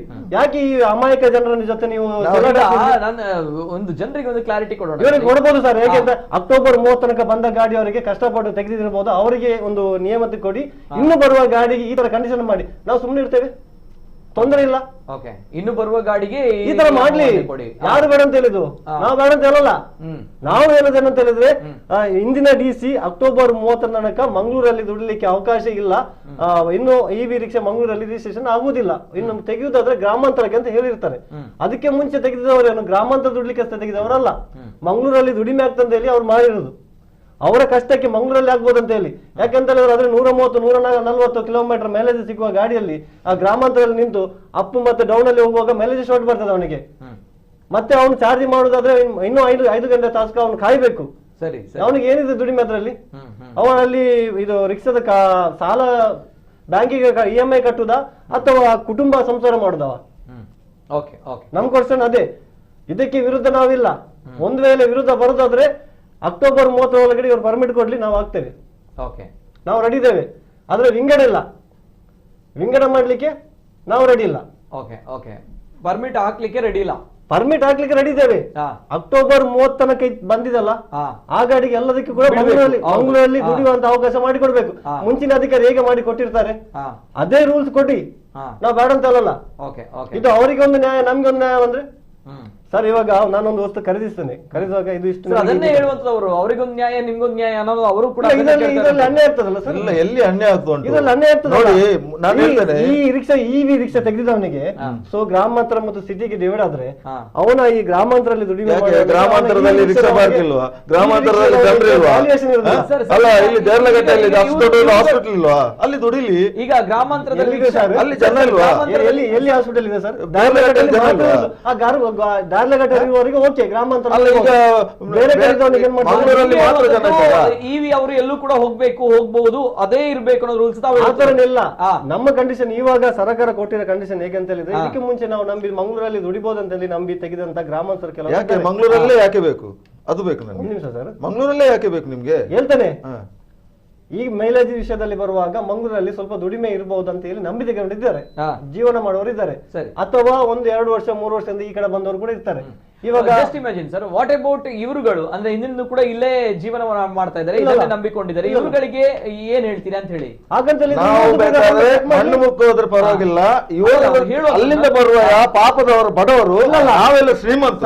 ಇವರ ಪ್ರಕಾರ ಇವರು ಕೂಡ ಬಂದು ಕುತ್ಕೊಂಡವರೇ, ಇವರು ಕೂಡ ಒರಿಜಿನಾಲಿಟಿ ಮಂಗಳೂರಲ್ಲ. ಯಾರು ಹೇಳಿದ್ದು? ನನ್ನ ಎಲ್ಲ ಹುಟ್ಟು ನನ್ನ ಅಜ್ಜಂದು ಎಲ್ಲ ಬರ್ತ್ ಸರ್ಟಿಫಿಕೇಟ್ ತಂದು ಇಡ್ಬೇಕಾ ನಿಮ್ಗೆ? ನಿಮ್ಮ ಹೆಸರು ಹೇಳ್ತಾ ಇರ್ತಲ್ಲ, ನಿಮ್ಮ ಹೆಸರು ಹೇಳ್ತಾ ಇರಲಿಲ್ಲ. ಈ CNG ದುಡಿಯವರು ಎಷ್ಟು ಜನ ಇದ್ದಾರೆ ಪರ್ಮಿಟ್ ತೆಗೆದವರು? ಅವರು ಕೂಡ ಇಲ್ಲಿದು ಮೂಲ ಅದು ಅದೆಲ್ಲ ಮಾಡಿ ತಂದವರೇ, ಅದೆಲ್ಲ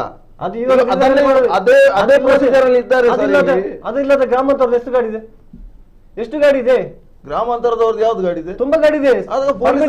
ನಂಬರ್ ಇದ್ದದ್ದು ಕೊಡಿ. ಮಂಗಳೂರು ಪರ್ಮಿಟ್ ತೆಗೆದಿದ್ದವರು, ಮಂಗಳೂರು ಪರ್ಮಿಟ್ ತೆಗೆದಿದ್ದವರು, ಮಂಗಳೂರು ಪರ್ಮಿಟ್ ಅಲ್ಲಿ ಗ್ರಾಮಾಂತರ ಹೆಸರು ಎಷ್ಟು ಗಾಡಿ ಇದೆ ಮಂಗಳೂರಲ್ಲಿ? ಅದು ಇಲ್ಲಿ ಅವ್ರದ್ದು ಯಾರೋ ಮನೆಯವ್ರದ್ದು ಹೆಸರಲ್ಲಿ ಇರ್ಬೋದು. ಮಂಗಳೂರು ಪರ್ಮಿಟ್ ಇದೆ, ಆದ್ರೆ ಗ್ರಾಮಾಂತರದವರು ಅವರು. ಹೌದು, ಓಕೆ ಓಕೆ. ಅದಕ್ಕೆ ನಾನು ಹೇಳ್ತೀನಿ, ಈವೀಗ ಈ ತರ ನೀವು ಕಂಡೀಷನ್ ಮಾಡುದಾದ್ರೆ ನಿಮ್ಗೆ ಕೂಡ ಅದೇ ತರ ಮಾಡಿ. ನೀವು ಯಾರು ಖರೀದಿ ಮಾಡಿದ್ರೆ ಅವನೇ ದುಡ್ಲಿ. 10-20 ಪರ್ಮಿಟ್ ಅಂತ ಹೇಳ್ತಾ ಇದ್ದಾರಲ್ಲ, ಅವ್ರದ್ದು ಪರ್ಮಿಟ್ ನೀವೇನ್ ಮಾಡ್ತೀರಿ? ನಿಮ್ಮ ಇವಿಯಲ್ಲಿ ಸಿಗ್ತಾರೆ. ಇವಿಯಲ್ಲಿ ಎಷ್ಟು ತಾವು ಹೇಳುವಂತದ್ದು, ಎಷ್ಟು CNG ಅಲ್ಲಿ ಪರ್ಮಿಟ್ ಇಟ್ಕೊಂಡು ನಾವು ಇವಿ ಆದ್ರೂ ಪರವಾಗಿಲ್ಲ, ಇವಿ ಅವನಿಗೆ 20 ರಿಕ್ಷಾ ಇದ್ರೆ ಅವನಿಗೆ ಪರವಾನಗಿ ಕೊಡ್ಲೇಬಾರ್ದು. ನಾನು ಹೇಳೋದು ಇವಿ ಅವನಿಗೆ ಕೂಡ 5-6 ರಿಕ್ಷಾ ಇದನ್ನು ಕೊಡ್ಬೇಕಂತ ಹೇಳ್ತಾ ಇರಲ್ಲ. ಇದನ್ನು ನಂಬಿ ಬಂದಂತ ಕುಟುಂಬ ಇದಲ್ಲ, ಅವರಿಗೆ ಕೊಡಿ. ಅನ್ಯಾಯ ಆಗಿರೋದು ಅವರಿಗೆ. ಇವಾಗ 10-20 ತೆಗೆದವನಿಗಲ್ಲ, ಅವನದ್ದು ದುಡ್ಡಿರ್ಬೋದು. ಈ ಒಂದು ರಿಕ್ಷಾ ತೆಗೆದಿರ್ತಾನಲ್ಲ, ಅವನಿಗೆಲ್ಲ ಅನ್ಯಾಯ ಮಾಡ್ತಾ ಇರೋದು ಇವರು. ನಾನು ಅವನ ಪರವಾಗಿ ದನಿ ಎತ್ತಾ ಇರೋದು. ಈಗ ಇವರು ಅವನ ಪರವಾಗಿ ದನಿ ಎತ್ತಿದ್ದಾರೆ ಅಂತ ಹೇಳ್ತಾರಲ್ಲ, ಅವನ ಊರಲ್ಲಿ ಅವನಿಗೆ ಜನ ಇಲ್ವಾ? ಅವನ ಊರಲ್ಲಿ ಅವನಿಗೆ ರಿಕ್ಷಾ ಎಲ್ಲ ಊರಲ್ಲಿ ಕೂಡ ಪಾರ್ಕಿಂಗ್ ಅವನಿಗೆ ಇವಿ ಆಗತ್ತಿಲ್ಲ. ಅವರ ಊರಲ್ಲಿ ದುಡಿಯೋದು ನಮ್ಗೆ ಇವಿ ಅಂತ ಬೇಡ. ಯಾಕೆ LPG ಗಾಡಿ ತೆಗೆಯಲ್ವಾ? ದುಡಿಲಿ. ನಾವು LPG ತೆಗೆಯಲ್ವಾ? CNG ತೆಗೆದಿಲ್ಲ ಅವನಿಗೆ. ಅವನಿಗೆ ಅದು ಲಾಭ ಅಲ್ಲ, ಇದು ಲಾಭನಾ? ಅದು 500 ರೂಪಾಯಿ ಸಿಗ್ತದೆ. ಇಷ್ಟು ದುಡ್ಡು ಬೇಕಾ? ಕೊಡ್ಬೇಕಾ? ಸರ್ ಸರಿ ಸರ್, ಈಗ ನೋಡಿ ಇವರುಗಳು ಒಂದು ಸಿಟಿಯಲ್ಲಿ ಕೆಲಸ ಮಾಡ್ತಾ ಇದ್ದಾರೆ, ಒಂದು ವಲಯ ಅಂತ ಇದೆ, ತಮ್ಗಳಿಗೆ ವಲಯ ಇದೆಯಾ? ಇಲ್ಲ ಸರ್, ಸ್ಟಾರ್ಟಿಂಗ್ ಬರುವಾಗ ಅದು ಕ್ಯಾನ್ಸಲ್ ಮಾಡಿದೆ. Zoom 1 Zoom 2 ಅಂತ ಇಲ್ಲೇ ಇಲ್ಲ. ಕರೆಕ್ಟ್. ನಾನು ಆಲ್ ಇಂಡಿಯಾದಲ್ಲಿ ಈ ತರ ರೂಲ್ಸ್ ಇರೋದು ಮಂಗಳೂರಲ್ಲಿ ಮಾತ್ರ, ಬೇರೆಲ್ಲಿ ಕೂಡ ಇಲ್ಲ. ಸ್ವಲ್ಪ ಊರು ಬಿಟ್ಟು ಹೊರಗೆ ವಲಯ ಅನ್ನೋದು ಇದೆಯಾ? ಇಲ್ಲ ಸರ್, ವಲಯ ಅಂತ ನಮ್ಗೆ ಗಾಡಿ ಕೊಡುವಾಗ ದಕ್ಷಿಣ ಕನ್ನಡ ಜಿಲ್ಲಾ ಅಂದಿನ ಜಿಲ್ಲಾಧಿಕಾರಿ ಮುಕ್ತ ಸಂಚಾರ ಅಂತ ಕೊಟ್ಟಿರ್ತಾರೆ. ಕರೆಕ್ಟ್. ವಲಯ ಅಂತ ಇಲ್ಲ ಅಲ್ವಾ? ಸೊ ಇವ್ರುಗಳಿಗೆ ವಲಯ ಅನ್ನೋದು ಇದೆ. ಹೌದು ಅಲ್ವಾ? ಹೌದು. ಹಾಗಿದ್ದಾಗ ತಮ್ಗಳಿಗೆ ಒಂದು ರೂಲ್ಸ್, ಆ ಸಂಬಂಧದಲ್ಲಿ ಜಿಲ್ಲಾಧಿಕಾರಿ ಅವರು ಕೂಡ ಕೇಳಿದ್ರಲ್ಲ, Zoom 1 Zoom 2 ಬೇಕಂತ ಕೇಳಿದ್ದಾರೆ. ಅದಕ್ಕೆ ಇವರು ಒಪ್ಲಿಲ್ಲ. ಆ ಮೀಟಿಂಗ್ ಅಲ್ಲಿ ನಾವು ಕೂಡ ಹೋಗಿದ್ದೇವೆ. ನಮ್ಗೆ ಕೊಟ್ಟ ಹಾಗೆ ರಿಯಾಯಿತಿ ಇವರಿಗೆ ಕೂಡ ಒಂದು ಕ್ಲಾರಿಟಿ ಕೊಡ್ತೇನೆ. ಈ Zone 1 Zone 2 ಈ ತರ ಮಾಡದಿದ್ರೆ ಇಡೀ ದಕ್ಷಿಣ ಕನ್ನಡ ಜಿಲ್ಲೆ ಅದರ ಆಸ್ಪಾಸ್ ಇರುವಂತ ಎಲ್ಲಾ ರಿಕ್ಷಾಗಳು ಮಂಗಳೂರಲ್ಲೇ ಬಂದು ಜಾಂಡ ಹೊಡೆದ್ರೆ ಯಾರು ಜವಾಬ್ದಾರಿ? ಈಗ ಇವರದೆಲ್ಲ ಎಲೆಕ್ಟ್ರಿಕಲ್ ರಿಕ್ಷಾಗಳೆಲ್ಲ ಈ ಇವರು ದೇರ್ಲಘಟ್ಟೆ ಆಸ್ಪಾಸ್ ಅಂತ ಹೇಳ್ತಿದ್ದಾರೆ. ನಾನು ಬೇಕಾದ್ರೆ ವಿದ್ ಪ್ರೂಫ್ ಹೇಳ್ತೇನೆ. ಪಾಣೆ ಮಂಗಳೂರು ಆ ಕಡೆಯಿಂದ ಸಹ ಬರ್ತಾ ಉಂಟು, ಅಷ್ಟು ದೂರದಿಂದ ಇಲ್ಲಿ ಬಂದು ಗಾಡಿ ಓಡ್ತಾ ಉಂಟು. ಇವರಿಗೆ ಗೊತ್ತಿದ್ರು ಕೂಡ ಸುಮ್ಮನೆ ಅದ್ ಮಾತು ಎತ್ತುದಿಲ್ಲ ಅವರು. ನಮಗೆ ಹೋದ್ರೆ ಅಲ್ಲಿ ಪರ್ಮಿಟ್ ವೈಲೇಷನ್ ಕೇಸ್ ಆಗ್ತದೆ. ಇವರಿಗೇನು ಬೇಕು? ಇವರ ಬೇಡಿಕೆ ಏನು? ಎಲ್ಲರಿಗೆ ಇಲ್ಲಿದೆ ಪರ್ಮಿಟ್ ಕೊಡ್ಬೇಕಂತ. ಅದು ರೂಲ್ಸ್ ಪ್ರಕಾರ ಸಾಧ್ಯವೇ ಇಲ್ಲ. ಇವರು ಎಷ್ಟೇ ಹೋರಾಟ ಮಾಡ್ಲಿ, ಅದು ಪರ್ಮಿಟ್ ರೂಲ್ಸ್ ಪ್ರಕಾರ ಸಾಧ್ಯವೇ ಇಲ್ಲ. ಪರ್ಮಿಟ್ ರೂಲ್ಸ್ ಮಾಡೋದು ಒಂದು ನಿಮಿಷ, ಪರ್ಮಿಟ್ ರೂಲ್ಸ್ ಮಾಡೋದು ಸ್ಟೇಟ್ ಗವರ್ಮೆಂಟ್ ಇವರು ಇಂಪ್ಲಿಮೆಂಟ್ ಮಾಡೋದು ಮಾತ್ರ ಇವರದು DC ಅವರದ್ದು ಕೆಲಸ. ಯಾಕೆ ಆಗುದಿಲ್ಲ? ನಿಮಗೆ ಗೊತ್ತಿಲ್ಲ ಅದು ಸ್ವಲ್ಪ ಕಲ್ತ್ಕೊಂಡು ಬನ್ನಿ. ಸರ್, ಇಲ್ಲಿ ಝೋನ್ 1 ಝೋನ್ 2 ಮಾಡಿದ್ರು ಕೂಡ ಒಂದು ನಿಮಿಷ. ಇದಕ್ಕೆ ಮುಂಚೆ ಝೋನ್ 1 ಝೋನ್ 2 ನಿಮಗೆ ಮಾಹಿತಿ ಗೊತ್ತಿದೆ. ಝೋನ್ 1 ನೀವು ಯಾಕೆ ಮಾತಾಡಲಿಲ್ಲ? ನಿಮ್ಮ ಅದಕ್ಕೆ ಇದನ್ನು ನೀವು ನೋಡಿ ಇಲ್ಲಿ ಸರಿಯಾಗಿ ಕೇಳಿಸ್ಕೊಳ್ಳಿ. ಇದನ್ನು ಈ ಎಲೆಕ್ಟ್ರಿಕಲ್ ರಿಕ್ಷಾಗಳನ್ನು ಕೇಂದ್ರ ಸರ್ಕಾರ ಮಾಡಿದ್ದು ಇದನ್ನು ನಿಮಗೆ ತಡಿಲಿಕ್ಕೇನೆ ಸಾಧ್ಯ ಇಲ್ಲ. ಇದು ನೀವು ಹೇಗೆ ತಡಿತೀರ ನೋಡ್ತೇವೆ ಅಂತ ಚಾಲೆಂಜ್ ಹಾಕಿದವರಿದ್ದಾರೆ. ಈಗ ನಾವು ಅದನ್ನು ತಡೆದಿದ್ದೇವೆ, ಪರ್ಮಿಟ್ ನ ಅಂಡರ್ ಕೂಡ ತಂದಿದ್ದೇವೆ. ಪರ್ಮಿಟ್ ಅಂಡರ್ ಬಂದ ಮೇಲೆ ಇವರು ಪರ್ಮಿಟ್ ಹಾಕ್ಲಿಕ್ಕೆ ಇವರು ಯಾಕೆ ಹಿಂದೇಟು? ನಮ್ಮದೊಂದೇ ಕ್ವಶನ್, ಯಾಕೆ ಹಿಂದೇಟು? ಯಾಕೆಂದ್ರೆ ಇವರಿಗೆಲ್ಲ ಒಂದು ನಿಮಿಷ ಪರ್ಮಿಟ್ ನೀವು ಹಾಕ್ಲೇಬೇಕು. ನೀವು RTO ಹೋಗಿ, ಈಗ ನಿಮ್ಮ ಒಬ್ಬರು ಯಾರೋ ಸ್ನೇಹಿತರು ಹೇಳಿದ್ರಲ್ಲ ಮನೆಗೆ ಕರೆಸಿ ಅಂತ, ಅದು ಏನು ಪರ್ಮಿಟ್ ಅನ್ನು ನೀವು ಮನೆಗೆ ಕರೆಸ್ಲಿಕ್ಕೆ ಪರ್ಮಿಟ್ ಇದು ರೂಲ್ಸ್ ಇಲ್ಲ. ಅದು ಇದು ನಿಮ್ಮದು DL ಏನೋ ಅದು ಬರ್ಬೋದು. ಪರ್ಮಿಟ್ ತಗೊಳ್ಬೇಕಾದ್ರೆ ನೀವೇ ಹೋಗ್ಬೇಕು. RTO ನಿಮ್ಮ ಮನೆ ಮುಂದೆ ಬರೋದಿಲ್ಲ, ನೀವೇ RTO ಹೋಗ್ಬೇಕು. ಇದು ವಿಷಯ ಇರೋದಲ್ಲಿ ನಿಮಗೆ ಪರ್ಮಿಟ್ ಇಲ್ಲ. ನಾನು ಮಂಗಳೂರಿನ EV ಡ್ರೈವರ್ನವರು ಯಾಕೆ ಇಷ್ಟೇ ಹಿಂದೆ ಹಾಕ್ತಿದ್ದಾರೆ ಅಷ್ಟೇ ಬೇಕು ನನಗೆ. ಇಲ್ಲ, ನಂಗೂ ಕೂಡ ಅದೇ ಪ್ರಶ್ನೆ, ಪರ್ಮಿಟ್ ಯಾಕೆ ವಿರೋಧ? ನನ್ಗೂ ಕೂಡ ಪ್ರಶ್ನೆ. ಪರ್ಮಿಟ್ ಆಗಿದ್ರೆ ಯಾರು ದುಡಿಬಹುದು, ಯಾರು ದುಡಿಬಾರ್ದು ಅಂತ ನಾವು ಹೇಳಿಲ್ಲ. ಪರ್ಮಿಟ್ ಗೆ ವಿರೋಧವಿಲ್ಲ. ಇಲ್ಲಿ ಹಾಕಿದಂತ ಕೆಲವೊಂದು ಕಂಡೀಷನ್ ಉಂಟಲ್ಲ, ಅದಕ್ಕೆ ವಿರೋಧ ನಮ್ಮ. ಹೇಳಿ ಹೇಳಿ ಹೇಳಿ. ಯಾಕಂದ್ರೆ ಜನರಿಗೆ ತಪ್ಪು ಸಂದೇಶ ಹೋಗುತ್ತಲ್ಲ ಸರ್. ಯಾಕಂದ್ರೆ ಓಡಿಸ್ತಾರಂತೆ ಪರ್ಮಿಟ್ ಸೇಫ್ಟಿಯ ದೃಷ್ಟಿಯಿಂದ ನೋಡಿದಾಗ, ಸೇಫ್ಟಿ ದೃಷ್ಟಿಯಿಂದ ನೋಡಿದಾಗ ಯಾಕೆ ಬೇಡ ನಾವು ಹೋಗುವಂತ. ನಾನು ಹೇಳುವ ಪ್ರಕಾರ ಇಲ್ಲಿ ಪರ್ಮಿಟ್ ಇವರು ಓಡಿಸ್ತಿದ್ದಾರಂದ್ರೆ ಇವರಿಗೆ ನಾವು ಉತ್ತರ ಕೊಡ್ಲಿಕ್ಕೆ ಆಗುದಿಲ್ಲ. ಇವರಿಗೆ ಯಾರು RTOನೇ ಅವರಿಗೆ ಸರಿಯಾದ ಉತ್ತರ ಕೊಡ್ತಾರೆ. ಅವರೇ ಕೊಡ್ತಾರೆ. ನಾವು ಯಾಕೆ ಜಾಸ್ತಿ ಅವ್ರ ತಲೆ ಮೇಲೆ ಇವ್ರ ತಲೆ ಮೇಲೆ ಅಂತ ಇಡ್ಬೇಕು? ಪರ್ಮಿಟ್ ಕಡ್ಡಾಯ ಮಾಡಿದ್ದಾರೆ, ರಾಜ್ಯ ಸರ್ಕಾರ ಮಾಡಿದ್ದಾರೆ.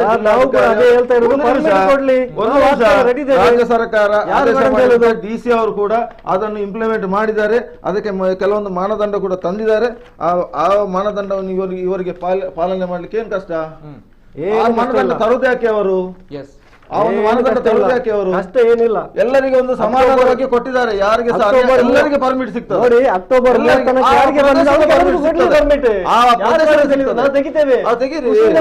ತೆಗೀರಲ್ಲ, ಆ ಪ್ರದೇಶದ ಸಿಗ್ತದೆ. ಎಲ್ಲ ಮಂಗಳೂರಿಗೆ ಬಂದು ಜಾಡ ಹೊಡ್ಲಿಕ್ಕೆ ನಾವು ಸಹ ಬಿಡುದಿಲ್ಲ. ಅದು ಮಾತ್ರ ಒಂದು ನಾವು ಚಾಲೆಂಜ್ ಆಗಿ ತಗೊಳ್ತೇವೆ. ನೋಡಿ ಸರ್, ನೀವು ಚಾಲೆಂಜ್ ಮಾಡುವಾಗ ನಾವು ಕೂಡ ಚಾಲೆಂಜ್ ಮಾಡ್ತೇವೆ. ನಿಮ್ಮ ಅಧಿಕಾರ. ಈಗ ಪರ್ಮಿಟ್ ಯಾಕೆ ಬೇಡ ಅಂತ ಹೇಳಿ ಸರ್. ಸರ್, ಪರ್ಮಿಟ್ ಅವರಿಗೆ ಪರ್ಮಿಟ್ ಯಾರು ಕೂಡ ಬೇಡ ಅಂತ ಹೇಳ್ತಿಲ್ಲ. ಪರ್ಮಿಟ್ ನಮ್ಗೆ ಬೇಕು, ಕೊಡ್ಲಿ, ನಾವು ರೆಡಿ ಇದ್ದೇವೆ. ಅದು ಕೊಡೋದಾದ್ರೆ ಹೇಗೆ ಅಂತ ಹೇಳಿದ್ರೆ ಅಕ್ಟೋಬರ್ 30 ತನಕ ಬಂದ ಗಾಡಿಗೆ ಎಲ್ಲದಕ್ಕೂ ಕೂಡ ಮಂಗಳೂರಲ್ಲಿ ಕೊಡ್ಬೇಕಂತ ಕೇಳ್ತಾ ಇರೋದು. ಅದೇ ಯಾಕೆ ಕೊಡ್ಬೇಕು? ಕೊಡ್ಬೇಕು. ಯಾಕಂತ ಹೇಳಿದ್ರೆ ಮಂಗಳೂರಲ್ಲಿ ಮುಕ್ತ ಸಂಚಾರ ಅಂತ ಕೊಟ್ಟಿರೋದಕ್ಕೆಲ್ಲ ಗಾಡಿ ಸರಿ ಸರ್. ರೂಲ್ಸ್ ಅಂಡ್ ರೆಗ್ಯುಲೇಷನ್ಸ್ ಅನ್ನೋದು ಬೇರೆ ಬೇರೆ ಸಮಯಗಳಲ್ಲಿ ಬದಲಾಗುತ್ತೆ ಸರ್, ಬದಲಾಗುತ್ತೆ. ಅದು ಜನರ ಜೀವನದಲ್ಲಿ ಚೆಲ್ಲಾಟ ಆಡೋ ತರ ಇಲ್ಲ. ನೋಡಿ, ಆ ಸಮಯದಲ್ಲಿ ಜಿಲ್ಲಾಧಿಕಾರಿ ಅವರು ಆದೇಶ ಮಾಡುವಾಗ ನಾವು ಸುಮ್ಮನೆ ಇದ್ವಿ. ನಾವು ಕಾನೂನು ಮಾಡಿದ್ದೇವೆ. ನೀವು ಆ ಜಿಲ್ಲಾಧಿಕಾರಿಯವರು ಮುಕ್ತ ಸಂಚಾರ ಮಾಡುವಾಗ 3 ವರ್ಷ 4 ವರ್ಷ ನಾವು ಹೊಡೆದಾಗ್ಲಿಲ್ವಾ? ನಮ್ಮ ಒಟ್ಟಿಗೆ ಹೊಡೆಯುವಾಗ ಇವರಿಗೇನು ನೋವಾಗ್ಲಿಲ್ಲ. ಈಗ ಯಾಕೆ ಇವರಿಗೆ ನೋವಾಗ್ಬೇಕು? ಅವರ ರಿಕ್ಷಾದವರು ನಮ್ಮ ರಿಕ್ಷಾದವರ ಮೇಲೆ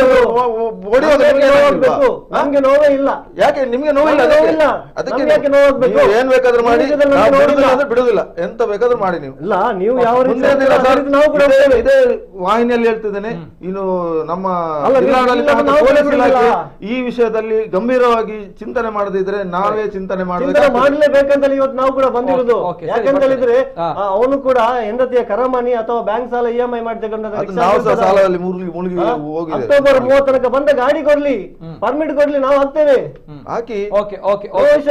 ನೋ ಟೆನ್ಷನ್, ಯಾರಿಗೂ ಕೂಡ ಕಿರಿಕಿರಿ ಇಲ್ಲ. ಈಗ ಒಂದು ಪ್ರಶ್ನೆ, ಸೇಫ್ಟಿ ವಿಚಾರದಲ್ಲಿ ಏನ್ ಹೇಳ್ತೀರಿ ಸರ್? ವಿದೌಟ್ ಪರ್ಮಿಟ್ ಇದೆ ಲೆಕ್ಕ ಪ್ರಕಾರ ಇವರು ವೆಹಿಕಲ್ಗಳು ಈ ಸಮಯದಲ್ಲಿ ರೋಡ್ಗೆ ಇಳಿಲಿಕ್ಕೇನೆ ಇಲ್ಲ. ಏನು ರೂಲ್ಸ್ ಪ್ರಕಾರ ಇವರ ವೆಹಿಕಲ್ ರೋಡ್ಗೆ ಇಳಿಲಿಕ್ಕೇನೆ ಇಲ್ಲ, ಪರ್ಮಿಟ್ ಇಲ್ಲ. ಅದರಲ್ಲಿ ಪೊಲೀಸ್ RTO ಅವರು ಏನ್ ಮಾಡ್ತಾರೆ? ಕಣ್ಣು ಮುಚ್ಚಿ ಕುತ್ಕೊಂಡಿದ್ದಾರೆ. ಬಹಳಷ್ಟು ಜನರು ಸೋಷಿಯಲ್ ಮೀಡಿಯಾದಲ್ಲಿ ಕಮೆಂಟ್ಸ್ ಕೂಡ ಹಾಕಿದ್ದಾರೆ. ಈ ರೀತಿ ಆದ್ರೆ EV ಆಟೋದಲ್ಲಿ ಸೇಫ್ಟಿ ಇರಲ್ಲ ಅನ್ನುವಂತ ವಿಚಾರದಲ್ಲಿ ಹಾಕಿದ್ದಾರೆ. ನಾಳೆ ಒಂದ್ ಕಡೆ ಏನಾದ್ರು ಅಪಘಾತ ಆಯ್ತು, ಏನಾಯ್ತು, ಇವರು ಜವಾಬ್ದಾರಿ ತಗೊಳ್ತೀರಾ? ಸರ್, ಅದು ಆಟೋ ತೆಗಿಬೇಕು.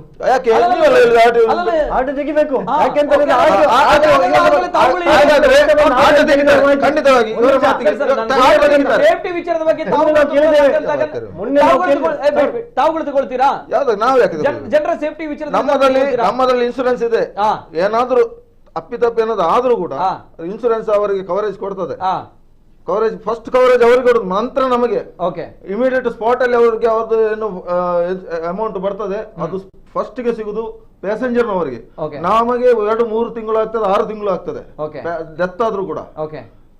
ಪ್ಯಾಸೆಂಜರ್ ಯಾರು ಹಿಂದೆ ಕುತ್ಕೊಳ್ತಿದ್ರೆ ಇಮಿಡಿಯೇಟ್ ಯೆಲ್ಲೋ ಬೋರ್ಡ್ ಅಲ್ಲಿ ಯಾವುದೇ ಇರ್ಬೋದು, ಅದು 3 ವೀಲರ್ ಇರ್ಬೋದು, ಬಸ್ಸೇ ಇರ್ಬೋದು, ಚಾಲಕನಿಗೆ ಸಿಗುದು ಎಲ್ಲ ಆದ ನಂತರ, ಈಗ ಸಿಗುದಿಲ್ಲ. ಇದು ಪಾಲಿಸಿ. ಇವರ ವೆಹಿಕಲ್ ಅಲ್ಲಿ ಈಗ ಎಲೆಕ್ಟ್ರಿಕಲ್ ವೆಹಿಕಲ್ ಅಲ್ಲಿ ಪರ್ಮಿಟ್ ಕಡ್ಡಾಯ ಆದ ನಂತರ, ಮುಂಚೆ ಇದಕ್ಕೆ ಏನು ಇರಲಿಲ್ಲ ಬಿಡಿ, ಈಗ ಆದ ನಂತರ ಪರ್ಮಿಟ್ ಇಲ್ಲ. ಇನ್ಶೂರೆನ್ಸ್ ಕಂಪನಿಯವರು ಯಾವ ಆಧಾರದಲ್ಲಿ ಇವರ ವೆಹಿಕಲ್ ಮೇಲೆ ಪರ್ಮಿಟ್ ಇದು ಮಾಡ್ತಾರೆ, ಇಶ್ಯೂ ಮಾಡ್ತಾರೆ ನೋಡಿ. ಇದು ಇನ್ಶೂರೆನ್ಸ್ ನಮ್ಮ ಹತ್ರ ಕಾಪಿ ಇದೆ, ಅದು ಇರ್ಬೋದಪ್ಪ. ಒಂದ್ ನಿಮಿಷ ಹೇಳ್ತೇನೆ ಸರ್. ಆದೇಶ ಮೊನ್ನೆ ಬಂದಿರೋದು, ಡಾಕ್ಯುಮೆಂಟ್ ಕೇಳ್ತಾರಲ್ಲ, ಈ ಇನ್ಶೂರೆನ್ಸ್ಗೆ 1 ವರ್ಷ ವ್ಯಾಲಿಡಿಟಿ ಇದೆ, 12 ಮಂತ್. ಓಕೆ, ಇವಾಗ ನಾಳೆನೆ ಹೋಗಿ ನನಗೆ ಇದು ಮುಗಿಯೋದು ನನಗೆ ಹೋಗಿ ಮಾಡ್ಲಿಕ್ಕೆ ಆಗ್ತದಾ? ಮಾಡ್ಲಿಕ್ಕೆ ಆಗ್ತದಾ? ಇವರು ಹೇಳ್ತಾ ಇದಾರಲ್ಲ, ಇವರು ಇದು ಸಾರ್ವಜನಿಕರನ್ನು ಎದುರಿಸುದು, ಇವರು ಬೇರೆನಿಲ್ಲ ಇವರು ಸರ್. ಏನು ಪ್ರಾಬ್ಲಮ್ ಇಲ್ಲ ಅಂತ ಹೇಳ್ತಾರೆ. ನಾವು ಹೇಳ್ತಿರೋದು, ನಾವು ಪರ್ಮಿಟ್ ಹಾಕ್ಲಿಕ್ಕೆ ನಾವು ರೆಡಿದ್ದೇವೆ. ಮೊನ್ನೆ ಹೋದ RTO ಹೊಸಬ್ರು, ಅವ್ರಿಗೆ ಏನು ಮಾತೇ ಇಲ್ಲ. ಯಾರತ್ರ ಕೇಳುದು ನಾವು? ಅವ್ರು ಮುನ್ನೆಗೆ ಬಂದದ್ದು. ಸ್ಟಾರ್ಟಿಂಗ್ ಕೊಟ್ಟಂತ ಅಧಿಕಾರಿ ಸ್ಟಾರ್ಟಿಂಗ್ ಕೊಟ್ಟಿದ್ದಾರೆ, ಲಾಸ್ಟ್ ಎಂಡಿಂಗ್ ಅವರು ಬೇಕಾದಾಗೆ ಬಂದಿದ್ದಾರೆ, ಅವ್ರು ಹೋಗಿದ್ದಾರೆ. ಯಾರಾದ್ರೂ ಕೇಳುದು ಮತ್ತೆ ಪರ್ಮಿಟ್ ಸೆಕ್ಷನ್ ಹೋಗಿ ಪರ್ಮಿಟ್ ಸೆಕ್ಷನ್ ಕೂಡ ಮಾತಾಡಿದ್ದೇವೆ. ಮಾತಾಡಿ. ಓಕೆ ಬರ್ತೇನೆ ಸರ್. ಮತ್ತೊಂದು ಕರೆ ಇದೆ. ಹಲೋ ಸರ್, ನಮಸ್ತೆ. ನಮಸ್ತೆ ಸರ್. ನಮಸ್ತೆ ಸರ್. ನಮಸ್ತೆ ಸರ್. ನಮಸ್ತೆ, ಧ್ವನಿ ಕೇಳ್ತಾ ಇದೆಯಾ ಸರ್? ನಮಸ್ತೆ, ಧ್ವನಿ ಕೇಳ್ತಾ ಇದೆಯಾ? ಹಲೋ. ಹಾ ಸರ್, ನಮಸ್ತೆ. ತಮ್ಮ ಹೆಸರು ಎಲ್ಲಿಂದ ಸರ್? ಹೈದರ್ ಅವರು. ಎಸ್ ಸರ್, ಹೈದರ್ ಅವರೇ ಮಾತಾಡಿ ಸರ್. ಪಾತಿರ್ಲಿ. Yes sir. ಎಂಚಿನ ಗೊತ್ತುಂಟಾ, ನಾನು ಒಂಜರ ವರ್ಷ ಗಾಡಿ ತೆತ್ತದು, ಒಂಜರ ವರ್ಷ DC ಕೊಡ್ತೇನೆ, ಓಲ್ ಲೆವೆಲ್ ಅಲ್ಲಿ ಬಂದಿದೆ ತೆತ್ತೀನಿ. ಎಂಕ್ಲು ಇದ್ದೇನೆ ತೆಕ್ಕೋಣ ಗಾಡಿ. ಈ ಮೂಜೆ ಅಜಿಪ ಕೊಡ್ತು ಕೂಡ 80,000 ಲೋನ್ ಬಡ್ಡಿ, 4 ಲಕ್ಷ 4 ಹಾಕ್ತಿಲ್ಲರೆ. ಅಪ್ಪ ಕೊರ್ನಗರಿ ಅಪ್ಪ ಗ್ರಾಮಾಂತರ ಬೇಡೋಡು, ಅವು ಏರಿಯಾ ಬೇಡೋಡು, ಫಸ್ಟ್ ಈಗ ಮಾಡಿಸ್ತೀನಿ ಇದೇನು ಹೆಂಗ್ ಡೆಪ್ಪೋಣ ಅದಾ? ಅವು ಈ ಲೋನ್ ಕಟ್ಟೋಡು 10,000 ತಿಂಗಳಿಗೂ, ಇನ್ನು ಈ ಪರ್ಮಿಟ್ ಕೊಡೋಡತ್ತಾ ಫಸ್ಟ್ ಬಂತಿಲ್ಲ, DC ಬಂತಿಲ್ಲ ಫಸ್ಟಿಗೆ. ಓಲ್ ಲೆವೆಲ್ ಬಂದು ಎಲೆಕ್ಟ್ರಿಕ್ ಆ ಒಂದು ಕಾರಣಕ್ಕೆ ಗಾಡಿ ದೇತೊಂದಾರ ಮೂಜೆ 2 ಲಕ್ಷ ಕೊಡ್ದು, ಮೂಜಿ 360 360 ಕೊಡ್ದು ತೊಂದರೆ ಇತ್ತೆ. ಮಂತ್ರ ಕಷ್ಟ 360 ಕೂಡ 1 ಲಕ್ಷ ಬಡ್ಡಿ 460 ಓಕೆ. ಇತ್ತೆ ಪರ್ಮಿಟ್ ಕೊಡೋಡ್ಚಾ ಅವು ಏರಿ ಆಪುಂಡ ಆಕ್ಲಿಟ್ಟು 500 ಪರ್ಮಿಟ್ ಗವರ್ಮೆಂಟ್ ಕೊಡ್ತೀರಿ, 500 ಪರ್ಮಿಟ್ ಗವರ್ಮೆಂಟ್ ಬೇತು ಕೊಡ್ತೀನಿ. 500 ಐಟೇ ಬರೋದುಂಡು, ಯಾನು 21 ವರ್ಷ ಡ್ರೈವರ್ ಅದು. ಎಂಕ್ಲು ಅವೇ ಉತ್ಪತ್ತಿ ಒಂಜಿ ಗಾಡಿ ಕೊರಡಿದ್ದು, ಇನ್ನು ಮೂಜಿ ಗಾಡಿ ಕೊಡ್ತೇರು ಬರ್ಲಿ. ಒಂಜಿ ಜನಕ್ಕೆ ಮೂಜಿ ಗಾಡಿ ಕೊಡ್ತೇರು. ಎಂಕ್ಲು ಒಂಜಿ ಗಾಡಿ ಉಪ್ಪುನಿ, ಯಾನು 21 ವರ್ಷ ಇದು ಎಲೆಕ್ಟ್ರಿಕ್ ಇದೆ. ಎಂಕ್ಲು ಪರ್ಮಿಟ್ ಬೇರೆ ತಾಕತ್ತಿದ್ದಿ ಎಂಚೆ ಗೊತ್ತಿರ 500 ಪರ್ಮಿಟ್ ರದ್ದು 1000 10,000 10,000 20,000 30,000 ಇಂಚೆ ಕೈಯನ್ನ ಬೋದು. ಇತ್ತ 3 ಲಕ್ಷ ಬಂದ್ಪೇರು ಪರ್ಮಿಟ್ ಸೇರು ಕೊಡ್ತೀನಿ, RTO ಕೊಡ್ತೀನಿ 500 ಪರ್ಮಿಟ್. ಇತ್ತ ಬ್ಲಾಕ್ ಮಾಲ್ ಬೇರುಂಡ ಪರ್ಮಿಟ್ ಸರ್. ಬರ್ಲಿ ಎಂಕ್ಲು ಕಂಚಿತ ಬಡ್ಡಿ ಅತ್ತ. ಎಂಕ್ಲು 21 ವರ್ಷ ಡ್ರೈವರ್ ಅದು. ಇನ್ನು ಬ್ಯಾತೆ ಉತ್ಪತ್ತಿ ಮಾಡ್ತೀವಿ, ರಿಕ್ಷೆ ಮುಡಿದ ಬ್ಯಾತೆ ಉತ್ಪತ್ತಿ ಬ್ಯಾಚುಲೈಸ್ ಅಂದ್ರೆ ಉಂಟು ಎಂಕ್ಲಿ. ಅಕ್ಲೆ ಬ್ಯಾಚುಲೈಸ್ ಇದ್ರೆ ಒಂಜೊಂಜಿ ಗಾಡಿ ಕೊಡಿ ಇತ್ತು. ಇಂದು ಮೂಜಿ ಗಾಡಿ ಕೊಡ್ತೇವೆ ಒಂಜೊಂಜಿ ಜನಕ್ಕೆ. Okay yes sir, thank you sir. మీరు అర్థం అండి ఇర్నా బంగాల ఇది విచారణ పండారు. ಎಸ್ ಸರ್, ಕುಡುಂಜಿ ಕಾಲರ್ ಇಲ್ಲೇರು. ಹಲೋ ಸರ್, ನಮಸ್ಕಾರ. ಓಕೆ, ಕರೆ ಕಟ್ ಆಗಿದೆ. ಕರೆ ಮಾಡಿದಾಗ ಟಿವಿಯಲ್ಲಿ ಮ್ಯೂಟ್ ಮಾಡಿ ಕರೆ ಮಾಡಿ, ಇಲ್ಲದಿದ್ರೆ ಕರೆ ಕಟ್ ಆಗುತ್ತೆ. ಇವೆಲ್ಲದ್ರ ಜೊತೆಗೆ ಎಸ್ ಸರ್, ಇತ್ತೆ ಪರ್ಮಿಟ್ ದ ಮೇನ್ ಪ್ರಾಬ್ಲಮ್ ನಿಕುಲ್ ಪನ್ಪುನಿ ಅವಿನ್ ಬುಡ್ಡ ಬೇತದಲ್ಲ ಸಮಸ್ಯೆ. ಓಕೆ ಏರ್ ಪರ್ಮಿಟ್ ಉಂಡು, ಏರ್ನ ಬುಡ ಪರ್ಮಿಟ್ ಉಂಡು, ಅಕುಲೆ ಗಾಡಿ ಬಿಡೋಡು ಪರವಾನಿಗೆ ಏರ್ನ ಮುಕ್ಲ ಕಂಡೀಷನ್ ಅವು ಕಂಡೀಷನ್ ಮುಕ್ಲಿಗ್ಲ ಅವೇ ಕಂಡೀಷನ್ ಮುಕ್ಲಿ ಮಲ್ಪುನಾಂಡ ಈ ಕಂಡೀಷನ್ ಹೆಂಗ್ ಮಲ್ಪುನಾ ನಾವು ಮಾಡ್ಲಿಲ್ಲ ಕಂಡೀಷನ್. ಓಕೆ ಮಾಡ್ಲಿಲ್ಲ ಮಾಡಿ ಜಿಲ್ಲಾಡಳಿತ ನಾವು ಮಾಡ್ಬೇಡಿ ಅಂತ ಹೇಳಿಲ್ಲ. ಎರಡು ಕೂಡ ಮಾಡ್ಲಿ, ಅಭ್ಯಂತರ ಇಲ್ಲ. ಅಲ್ಲ, ಜಿಲ್ಲಾಡಳಿತ ಯಾವ ಆದೇಶ ಕೊಡ್ತದೆ ನಮ್ಮದು ಕರ್ತವ್ಯ, ನಾವು ಅದನ್ನು ಪಾಲಿಸಬೇಕು. ನಮ್ಮ ರಿಕ್ಷಾದವರಿಗೆ ಕೂಡ ಏನಾದ್ರು ಮಾಡಿದ್ರೆ ಮಾಡ್ಲೇಬೇಕಾಗ್ತದೆ. ಅದನ್ನು ವಿರೋಧ ಮಾಡುದು ಅದು ಬೇರೆ ವಿಷಯ ಆಗ್ತದೆ. ಇನ್ನೊಂದು ವೇಗ ಹೋಗ್ತದೆ ಅದು. ನೋಡಿ ಇಲ್ಲಿ ನೋಡಿ ಒಂದು ನಿಮಿಷ ಇವರೇ, ಇಲ್ಲಿ ಇವರಿಗೆ ಸಮಸ್ಯೆ ಏನು ಅಂದ್ರೆ ಎಲ್ಲಾ ಊರಿನ ರಿಕ್ಷಾದ ಬ್ಯಾಟರಿ ರಿಕ್ಷಾ ಬಂದು ನಮ್ಮ ಮಂಗಳೂರಲ್ಲೇ ದುಡಿಬೇಕಂತ ಇವರದ್ದು ಬೇಡಿ. ಎಲ್ಲರಂತ ನಿಮಿಷ ಕೇಳಿ, ಮತ್ತೆ ಯಾರು ನಿಮ್ಮ ಪ್ರಕಾರ 31ರವರೆಗೆ ಬಂದ ರಿಕ್ಷಾ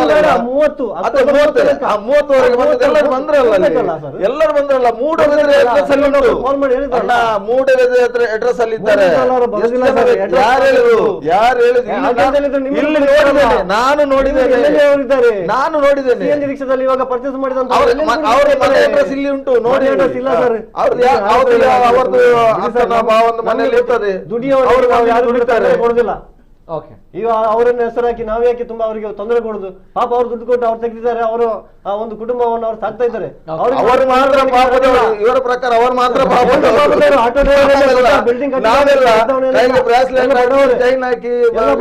ಕೂಡ ಸೇರಿಸಿ ಹೇಳುದು. ನಿಮ್ಗೆ ಕೂಡ ಬೇರೆ ಏನಿದೆ, ಬಿಲ್ಡಿಂಗ್ ಏನಿದೆ ಈಗ ನಿಮ್ಮಲ್ಲಿ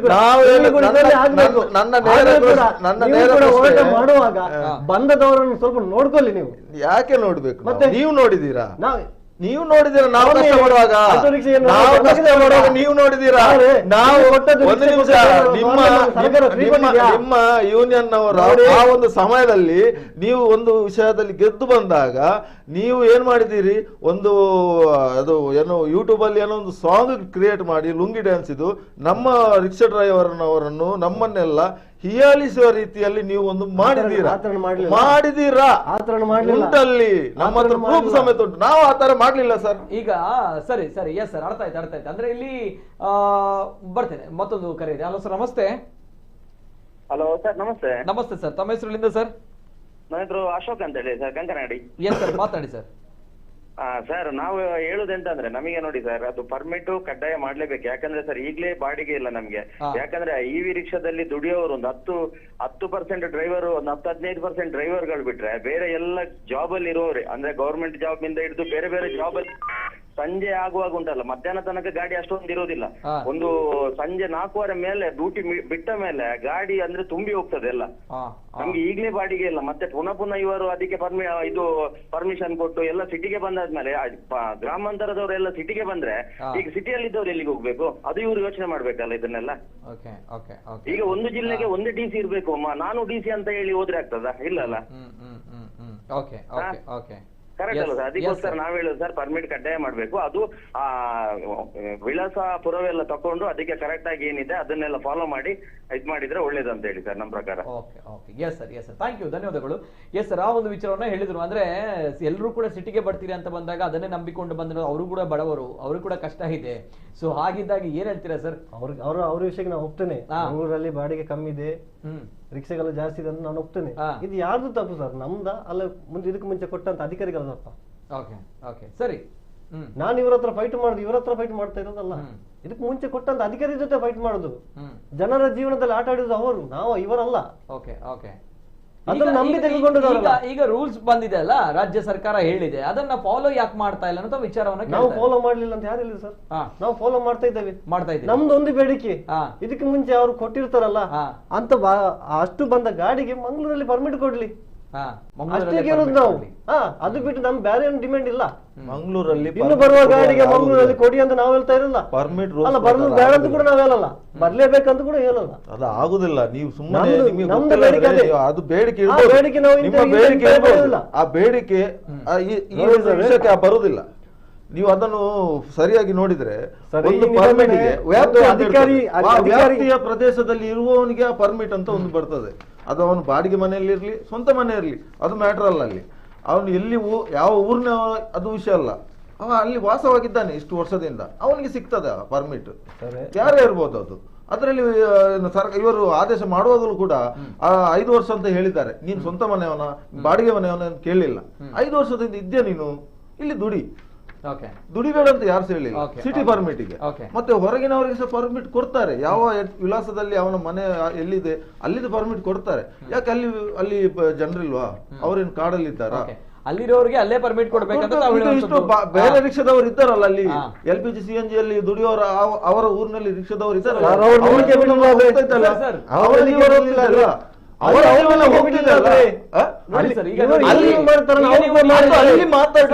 ಅಲ್ಲಿಯ ಸಮಸ್ಯೆ ಹೇಳಿದ್ರಿ ದೇರಳಕಟ್ಟೆ ಬಗ್ಗೆ ಹೇಳಿದ್ದೆ. ದೇರಳಕಟ್ಟೆಯಲ್ಲಿ LPG CNG ಅವರು ಕೆಲಸ ಮಾಡ್ತಾ ಇದ್ದಾರೆ, ಬಾಡಿಗೆ ಮಾಡ್ತಾ ಇದ್ದಾರೆ.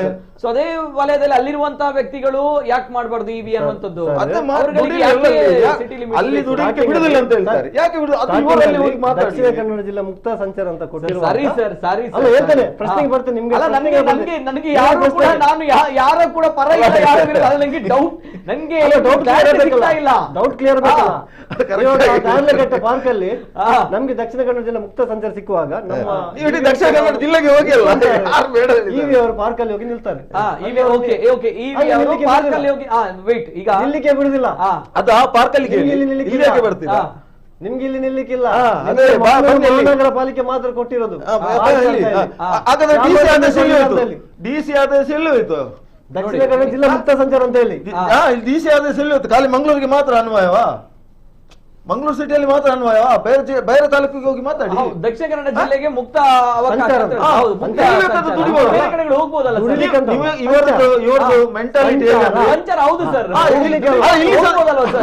ಇಲ್ಲಿ ಸಂಚಾರ ಮಾಡಿ ನೀವು ನಿಲ್ಲಿಸಬೇಡಿ ಅಲ್ಲ, ಹೋಗ್ಬೋದಲ್ಲ ಸರ್?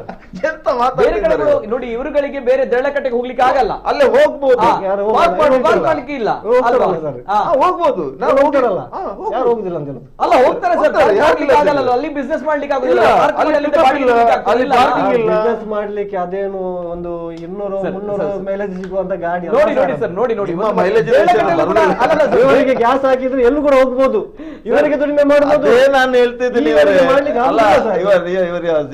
ಒಂದು ನಿಮಿಷ, ಅಲ್ಲಿಂದ ಇಲ್ಲಿ ಬಂದು ಆ ಬ್ಯಾಟ್ರಿಯನ್ನು ಖಾಲಿ ಮಾಡಿಕೊಂಡು ಊರಲ್ಲಿ ದುಡಿದ್ರೆ ಎಷ್ಟು ಒಳ್ಳೆ. ನೋಡಿ ಸರ್, ಈಗ ಸಿದ್ದಕಟ್ಟೆ ಇಲ್ಲಿ, ಅಲ್ಲೂ ಕೂಡ ಸಿದ್ದಕಟ್ಟೆ ಬಂಟ್ವಾಳ ಗ್ರಾಮಾಂತರ ಪ್ರದೇಶ, ಅಲ್ಲೂ ಕೂಡ CNG ಅವರು ದುಡಿತಿದ್ದಾರೆ ಅಲ್ವಾ ಸರ್? ಅಲ್ಲಿ ಅವರು ಅಲ್ಲಿಯೇ ದುಡಿತಾ ಇದ್ದಾರೆ. ಅದನ್ನೇ ನಾನು ಹೇಳ್ತಾ ಇರೋದು.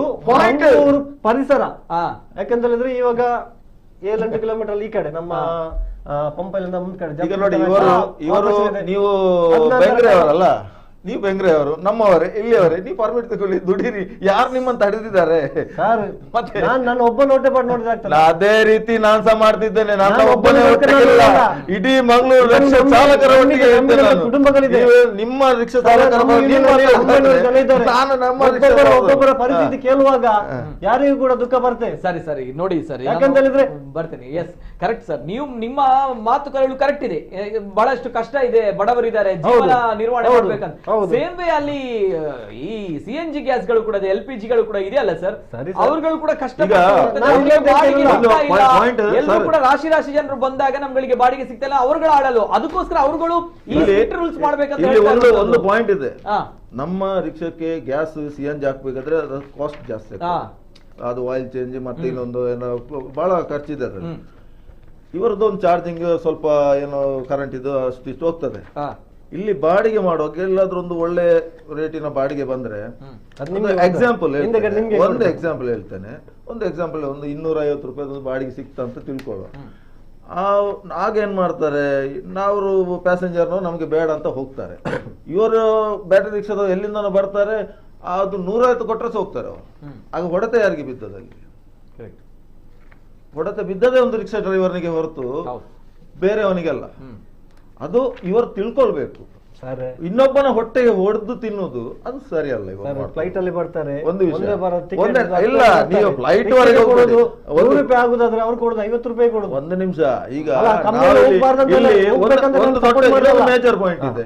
ಎಲ್ಲಾ ಎಲ್ಲೆಲ್ಲಿಂದ ಬರ್ತಾರೆ, ಎಲ್ಲ ತಾಲೂಕು ಆ ಕಡೆಯಿಂದೆಲ್ಲ ಬಂದು ಇಲ್ಲಿ ದುಡಿತಾರೆ, ಇಲ್ಲಿ ಬರ್ತಾ ಇದ್ದಾರೆ. ಈಗಲೂ ಮಂಗಳೂರಲ್ಲಿ ರಿಕ್ಷಾ ಪಾರ್ಕ್ ಎಷ್ಟು ಉಂಟು?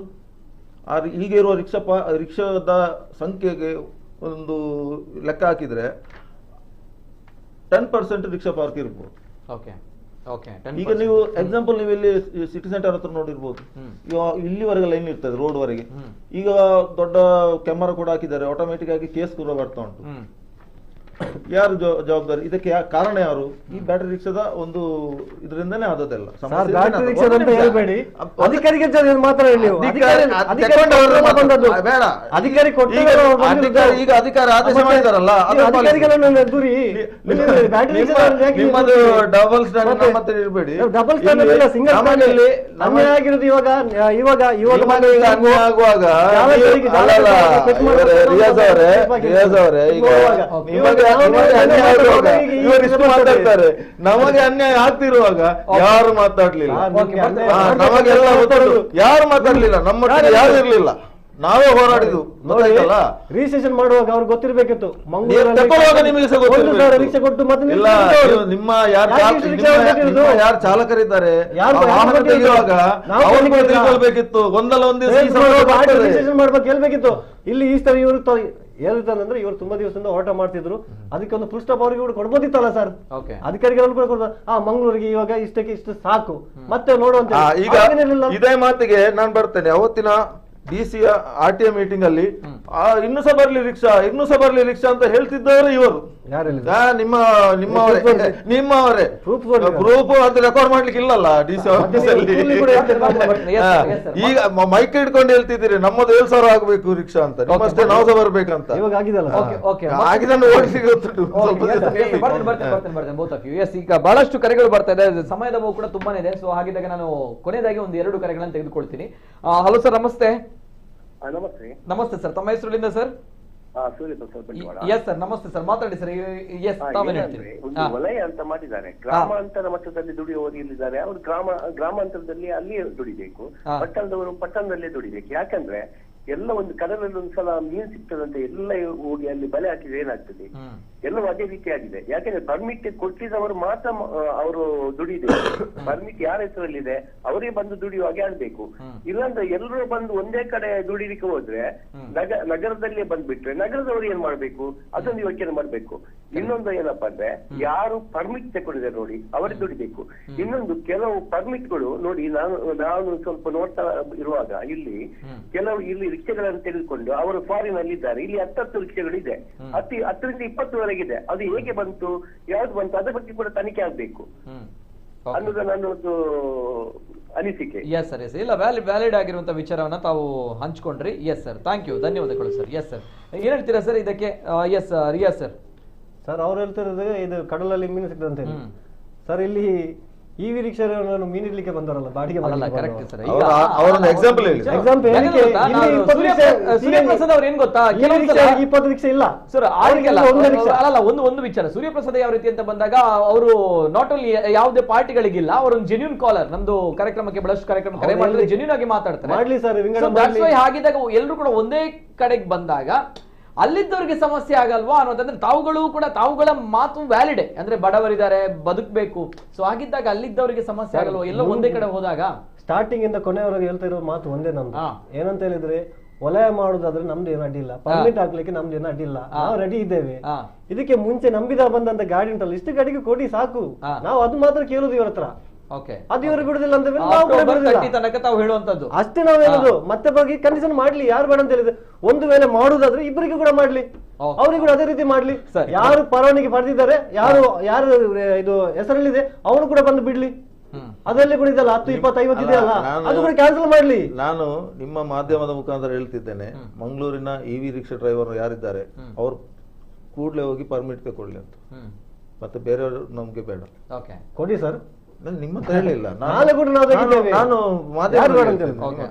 ಸರಿ ಬರ್ತೇನೆ. ಮತ್ತೊಂದು ಕರೆ ಇದೆ. ಹಲೋ ಸರ್, ನಮಸ್ತೆ. ಕೊನೆಯದಾಗಿ ಒಂದು ಕರೆ. ಹಲೋ ಸರ್, ನಮಸ್ತೆ. ತಗೊಳ್ಳಿ ಬಿಡಿ, ನಮ್ಗೇನಾಗ್ಲಿಕ್ಕಿಲ್ಲ, ನಿಮ್ಮಷ್ಟೇ ಬಿಡಿ. ಹಲೋ, ನಮಸ್ತೆ ಸರ್, ತಮ್ಮ ಹೆಸರುಲಿಂದ ಸರ್? ಸರ್ ನಮಸ್ತೆ, ನಾನು ಶಕ್ತಿನಗರದಿಂದ ಗಣೇಶ್ ಅಂತ ಹೇಳಿ ಮಾತಾಡುದು. ಎಸ್ ನಮಸ್ತೆ, ಮಾತಾಡಿ ಸರ್. ಹಲೋ ಸರ್, ನಮಸ್ತೆ. ಹಲೋ, ಮಾತಾಡಿ ಸರ್, ಕೇಳ್ತಾ ಇದೆ, ಮಾತಾಡಿ. ಸರ್, ಇದು ಸಂಘರ್ಷ EV ಅವರಿಗೆ ಮತ್ತೆ ಪರ್ಮಿಟ್ ರಿಕ್ಷಾದವರಿಗೆ ಅಂತ ಹೇಳಿ ಕಾರ್ಯಕ್ರಮ ಮಾಡ್ತಾ ಇದ್ದೀರಿ, ತುಂಬಾ ಸಂತೋಷ ಸರ್. ಇದು ಸಂಘರ್ಷ ಈಗಲ್ಲ, 1900 ಇದು ನಮ್ಮ 2018ರಿಂದ ಸ್ಟಾರ್ಟ್ ಆಗಿದೆ ಸರ್. ಹಲೋ, EV ರಿಕ್ಷಾಗಳಿಗೆ ಕೇಂದ್ರ ಸರ್ಕಾರ ಏನು ಪರವಾನಗಿ ವಿನಾಯಿತಿ ಕೊಟ್ಟಿತ್ತು, ಆವಾಗದಿಂದ ಸ್ಟಾರ್ಟ್ ಆಗಿದೆ. ಹಲೋ. ಎಸ್ ಸರ್, ಕೇಳ್ತಾ ಇದೆ, ಮಾತಾಡಿ ಸರ್ ತಾವು. ಸರ್, ಇದು ಈಗ ಇವಿ ರಿಕ್ಷಾಗಳಿಗೆ ಅವರು ವಿನಾಯಿತಿ ಕೊಟ್ಟರೆ ಕೇಂದ್ರ ಸರ್ಕಾರ, ರಾಜ್ಯ ಸರ್ಕಾರ ಆದೇಶ ಮಾಡುವ ಮುಂಚೆ ಡಿಸ್ಟಿಕ್ ಅಲ್ಲಿ ಅಂದ್ರೆ ಮಂಗಳೂರು ದಕ್ಷಿಣ ಕನ್ನಡ ಡಿಸ್ಟಿಕ್ ಅಲ್ಲಿ ರಿಜಿಸ್ಟ್ರೇಷನ್ ಮಾಡಿದ್ದಾರೆ ಸರ್. ರಾಜ್ಯ ಸರ್ಕಾರ ಆದೇಶ ಮಾಡುವ ಮುಂಚೆ ಇಲ್ಲಿ ಅಂದ್ರೆ ಕಾನೂನು ಉಲ್ಲಂಘನೆ ಮಾಡಿ ಅಧಿಕಾರಿಗಳು ಮತ್ತೆ ರಾಜಕೀಯ ವ್ಯಕ್ತಿಗಳೆಲ್ಲ ಸೇರಿಕೊಂಡು ಮಾಡಿರುವಂತ ಈ ಉಲ್ಲಂಘನೆಯಲ್ಲಿ ಈಗ ಅದನ್ನು ಸರಿಪಡಿಸ್ಲಿಕ್ಕೆ ಆಗ್ತಿಲ್ಲ. ಸಂಘರ್ಷ ಅಂತ ಹೇಳಿದ್ರೆ ಈಗ ಜಿಲ್ಲಾಧಿಕಾರಿಗಳು 3-4 ಜನ ಆಗಿ ಹೋದ್ರು. ಈಗ ಪರ್ಮಿಟ್ ಕಡ್ಡಾಯ ಅಂತ ರಾಜ್ಯ ಸರ್ಕಾರ ಮಾಡಿದೆ. ಈಗ ನಾವು ಕೇಳುದೇನಂದ್ರೆ, ನಮ್ಮ ಹತ್ರ ಪರ್ಮಿಟ್ ಆಲ್ರೆಡಿ ಇದೆ, ಎಲೆಕ್ಟ್ರಿಕಲ್ ಗಳಿಗೆ ಇನ್ನು ಕೊಡ್ಬೇಕು, ನಮ್ಮ ಹತ್ರ ಇದೆ. ನಾವು ಪೊಲ್ಯೂಷನ್ ಕಡಿಮೆ ಮಾಡ್ಲಿಕ್ಕೆ ಸಾರಿಗೆ ಇಲಾಖೆ ಅಧಿಕಾರಿ ಆಟೋ ರಿಕ್ಷಾದಲ್ಲಿ ಇರುವಂತ ಪರವಾನಗಿ ನಾವು ಇವಿಗೆ ಹೇಳಿದ್ರೆ ಅದಕ್ಕೆ ಅವಕಾಶ ಕೊಡುದಿಲ್ಲ. ಹಾಗಾದ್ರೆ ಮತ್ತೆ ನಾವು ಹೇಗೆ ಪೊಲ್ಯೂಷನ್ ಕಡಿಮೆ ಮಾಡುದು?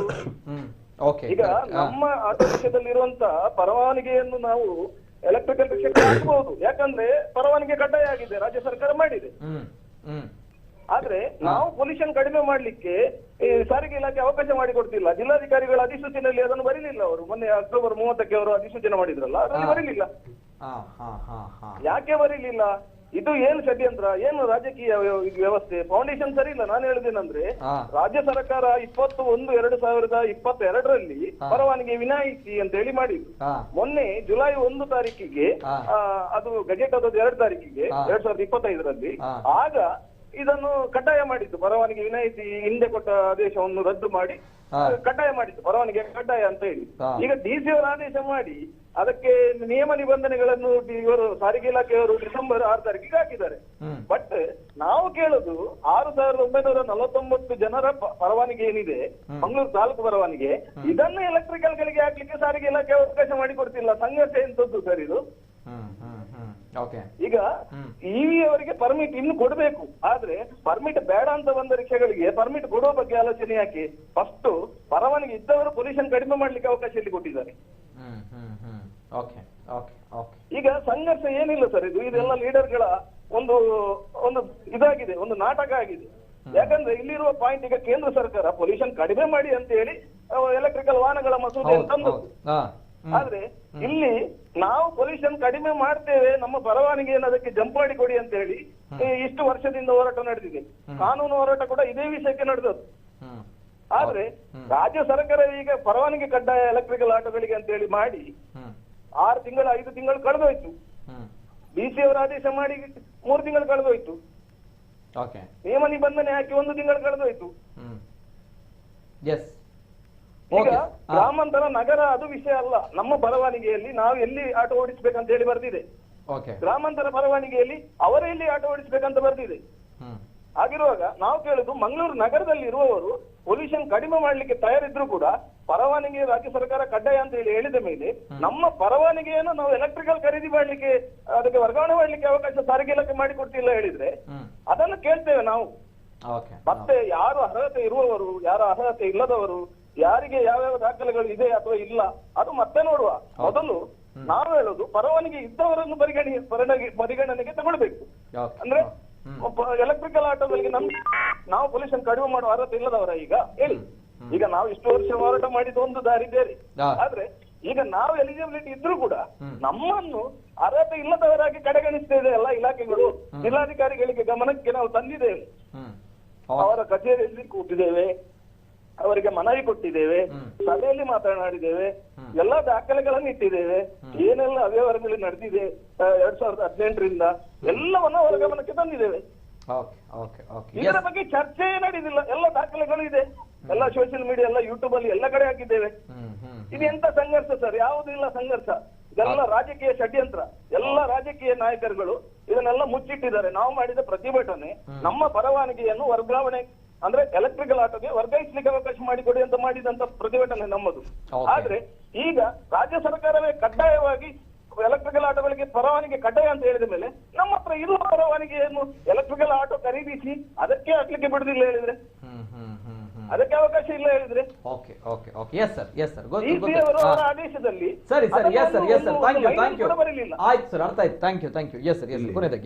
ಇಲ್ಲಿ ಇವರು ಗಣೇಶ್ ಅವರು ಹೇಳಿದಾಗೆ ನಮ್ಮ ಯಾವುದು ರಿಕ್ಷಾ ಇದೆ ಅದನ್ನು ನಾವು ಒಂದು ವೇಳೆ ಎಲೆಕ್ಟ್ರಿಕಲ್ ಮಾಡುದಾದ್ರೆ ಮೊದಲು ಅದಕ್ಕೆ ಅವಕಾಶ ಇರಲಿಲ್ಲ, ಪರ್ಮಿಟ್ ಅದಕ್ಕೆ ಹಾಕುವಂಥದ್ದು, ಟ್ರಾನ್ಸ್ಫರ್ ಮಾಡುವಂಥದ್ದು. ಈಗ ಈ ಪರ್ಮಿಟ್ ಇದ್ದು ಇದನ್ನು ಆಟೋ ರಿಕ್ಷಾ ಎಲೆಕ್ಟ್ರಿಕಲ್ ಇದನ್ನು ಪರ್ಮಿಟ್ನ ಒಳಗೆ ತಂದ ಮೇಲೆ, ಪರ್ಮಿಟ್ನ ವ್ಯಾಪ್ತಿಗೆ ತಂದ ಮೇಲೆ ನಮ್ಮ ಪರ್ಮಿಟ್ ಅನ್ನು ಸಹ ಅದಕ್ಕೆ ಟ್ರಾನ್ಸ್ಫರ್ ಮಾಡುವಂತ ಅವಕಾಶ ಒಂದು ಇದೆ. ಇಲ್ಲಂತಿಲ್ಲ, ಅದರ ಕರೆಕ್ಟ್ ಆದ ಮಾಹಿತಿ ನಾವು ಅಲ್ಲಿ RTO ಅಲ್ಲಿ ಪಡೆದುಕೊಳ್ಬೇಕಷ್ಟೇ ಇದೆ. ಅದು ಮುಂಚೆ ಇರಲಿಲ್ಲ, ಅಂದ್ರೆ ಅದಕ್ಕೆ ಅವಕಾಶ ಇರಲಿಲ್ಲ, ಈಗ ಅದು ಇದೆ. ಈಗ ಅದು ಆರ್ಟಿಕಲ್ 63 ಅಂಡರ್ ಬಂದಿದೆ. ಅದು ಸ್ವಲ್ಪ ಕಾಂಪ್ಲಿಕೇಟೆಡ್ ವಿಷಯ ಅದೆಲ್ಲ. ನಾವು ಅದು ಆಫೀಸರ್ಗಳ ನಡುವೆ ಮಾತಾಡ್ಬೇಕೇ ಹೊರತು. ಓಕೆ, ಎನಿವೆ ಈಗ ಕೊನೆಯದಾಗಿ ಸರ್, ಬಹಳಷ್ಟು ಕರೆಗಳು ಬರ್ತಾ ಇದೆ. I am very very sorry, ಸಮಯದ ಬಹು ಕೂಡ ತುಂಬಾನೇ ಇದೆ. ಹಾಗಿದ್ದಾಗ ಇನ್ನು ಮುಂದಕ್ಕೆ ತಮ್ಮ ಕರೆಗಳನ್ನ ನಾನು ತೆಗೆದುಕೊಳ್ತಾ ಇಲ್ಲ. ಕೊನೆಯದಾಗಿ ಒಂದು ವಿಚಾರ. ಎಸ್ ಸರ್, ಇಬ್ರಲ್ಲೂ ಕೂಡ ಈಗ ತಾವು ಹೇಳ್ಬೇಕು. ಯಾಕಂತ ಹೇಳಿದ್ರೆ ತಾವೇ ಹೇಳ್ಬೇಕು, ಯಾಕಂದ್ರೆ ತಾವೊಂದು ವಿಚಾರವನ್ನು ಹೇಳಿದ್ರಿ. ಇನ್ನು ಮುಂದಕ್ಕೆ ಈ ಪರ್ಮಿಟ್ ಮಾಡಿಲ್ಲ ಅಂತ ಬಂದಾಗ ಅಂತಹ EV ರಿಕ್ಷಾಗಳನ್ನ ರಿಕ್ಷಾ ಪಾರ್ಕ್ ನಲ್ಲಿ ಬಿಡಲ್ಲ ಅಂತ ತಾವುಗಳು ಹೇಳ್ತೀರಿ. ಎಸ್, ಏನ್ ಹೇಳ್ತೀರಿ? ಈಗ ಇವರು ಪರ್ಮಿಟ್ ಹಾಕ್ಲಿ ಬಿಡ್ಲಿ, ನಮಗೇನ್ ಬಿಟ್ಟೋಗ್ಲಿಲ್ಲ. ನಾವು ಪರ್ಮಿಟ್ ಹಾಕಿ ಒತ್ತಾಯ ಮಾಡೋದಿಲ್ಲ, ಎಂತ ಬೇಕಾದ್ರೂ ಮಾಡ್ಕೊಳ್ಳಿ. ನಾವು RTO ಅವರಿಗೆ ಹೇಳ್ತಿದ್ದೇವೆ, ಪರ್ಮಿಟ್ ಇಲ್ಲದ ವೆಹಿಕಲ್ ಗಳನ್ನು ನೀವೇನ್ ಮಾಡ್ತಿದ್ದೀರಾ ಅಂತ. ಪರ್ಮಿಟ್ ಇಲ್ಲದ ಆಟೋ ರಿಕ್ಷಾಗಳಿಗೆ ನೀವೇನ್ ಮಾಡ್ತೀರಾ? ಸುಮ್ಮನೆ ಹೋಗುದು ನೋಡ್ತಾ ಇರ್ತೀರಾ, ಅದರ ಮೇಲೆ ಏನಾದ್ರೂ ಕ್ರಮ ತಗೊಳ್ತೀರಾ? ಅದು RTOದ ಕೆಲಸ, ಪೊಲೀಸ್ ಇಲಾಖೆದಲ್ಲ. ಪೊಲೀಸ್ ಇಲಾಖೆ ಬೇರೆ ಎಲ್ಲ ಮಾಡ್ತದೆ, ಅವರಿಗೆ ಇನ್ನಷ್ಟು ಬಹಳಷ್ಟು ಕೆಲಸಗಳಿದೆ. ಒಂದು ವೆಹಿಕಲ್ ಅಲ್ಲಿ ಪೊಲೀಸ್ನವ್ರದ್ದೊಂದು ಬೇರೆ ಬೇರೆ ಒಂದು ಸೆಕ್ಷನ್ ಅಲ್ಲಿ ಅವರಿಗೆ ಕೇಸ್ ಹಾಕ್ಬೋದು.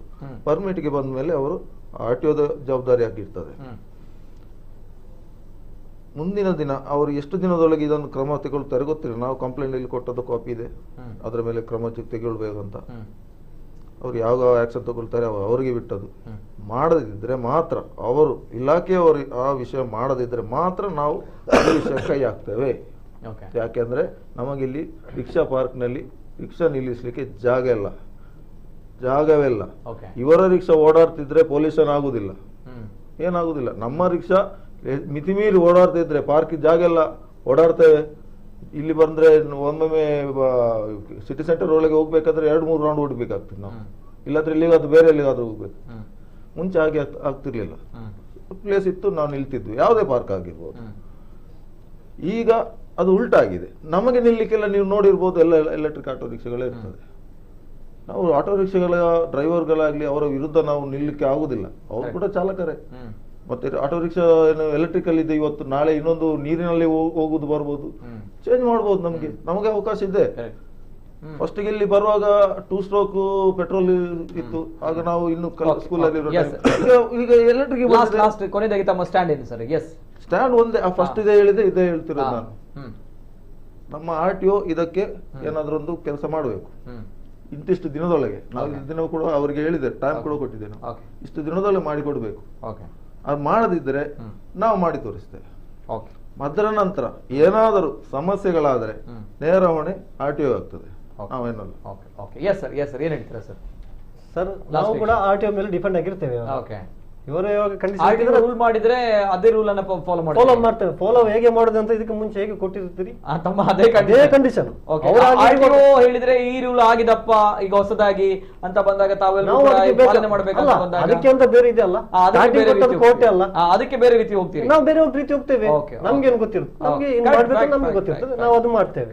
ಈಗ ರಿಕ್ಷಾ ಸಮಸ್ಯೆ ಆಗ್ತಾ ಇದೆ, ಇನ್ನು ಪಾರ್ಕ್ ಮೇಲೆ ಪಾರ್ಕ್ ಅಲ್ಲಿ ನಿಲ್ಲಕ್ ಬಿಡಲ್ಲ, ಈ ರೂಲ್ಸ್ ಫಾಲೋ ಮಾಡಿಲ್ಲ ಅಂತ. ಅದೇನು ಇಷ್ಟವರೆಗೆ ಬಂದಿಲ್ಲ. ಅದಕ್ಕೆ ಬೇಕಂತ ಮಾಹಿತಿ ನಾವು ಕೂಡ RTO ಜೊತೆ ಅಧಿಕಾರಿ ಜೊತೆ ಮಾತಾಡ್ತಾ ಇದ್ದೇವೆ, ಅದಕ್ಕೆ ಹೋಗ್ತಾ ಇದ್ದೇವೆ. ಕೆಲವೊಂದು ನಿಬಂಧನೆಗಳಿತ್ತು, EV ಅವರಿಗೆ ಲೈಸೆನ್ಸ್ ಬೇರೆ ಬೇಕಂತ ಹೇಳಿ. ಅದಕ್ಕೆ ಬೇಕಂತ ಸಂಬಂಧಪಟ್ಟ ಅಧಿಕಾರಿ ಜೊತೆ ಮಾತಾಡುವಾಗ ಬ್ಯಾಜ್ ಇದ್ರೆ ಸಾಕಾಗ್ತದೆ, EVಗೆ ಅಂತ ಲೈಸೆನ್ಸ್ ಬೇಕಲ್ಲ, ಬೇಡ ಅಂತ ಒಂದು ಮಾಹಿತಿ ಸಿಕ್ಕಿದೆ. ಇವಾಗ ನಾವು ಕೂಡ ಗೊಂದಲದಲ್ಲಿ ಇದ್ದೇವೆ. ಇವಾಗ ಮೊನ್ನೆ ಇವರು ಪ್ರೆಸ್ ಮೀಟ್ ಮಾಡಿ ಹೇಳಿದ್ರಲ್ಲ, ಅದ ನಂತರ ನಾವು ಕೂಡ ಗೊಂದಲದಲ್ಲಿ ಇದ್ದೇವೆ. ನಮ್ಗೆ ಕೂಡ ಒಂದು ಅಧಿಕಾರಿ ಜೊತೆ ಒಂದು ಸರಿಯಾಗಿ ನಮ್ಗೆ ಒಂದು ಮಾಹಿತಿ ಸಿಗ್ತಾ ಇಲ್ಲ. ಒಂದು ಮಾಹಿತಿ ಸಿಕ್ಕಿದ್ರೆ ತಾನೇ ನಾವು ಮಾಡ್ಲಿಕ್ಕೆ ಹೋಗುದು. ಅದಕ್ಕೆ ಮುಂಚೆ ಇವರು ಒಂದು ಕೇಳ್ತೀನಿ ಸರ್.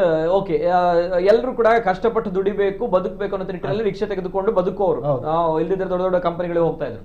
ಬಟ್ ಸ್ಟಿಲ್ ನಾನು ಕೇಳ್ತೀನಿ, ಪ್ರತಿಯೊಬ್ರು ಕೂಡ ಬಹಳಷ್ಟು ಜನರು ಹುಡುಗರು ಬರ್ತಾ ಇದ್ದಾರೆ, EV ಬಹಳಷ್ಟು ಸಂಖ್ಯೆ ಜಾಸ್ತಿ ಆಗ್ತಾ ಇದೆ, ಹುಡುಗರು ಬಹಳಷ್ಟು ಜನರು ರಿಕ್ಷಾವನ್ನ ಬಿಡ್ತಾ ಇದ್ದಾರೆ EV ಅಲ್ಲಿ, ಪರ್ಟಿಕ್ಯುಲರ್ EV ಅಲ್ಲಿ ಅಲ್ವಾ sir?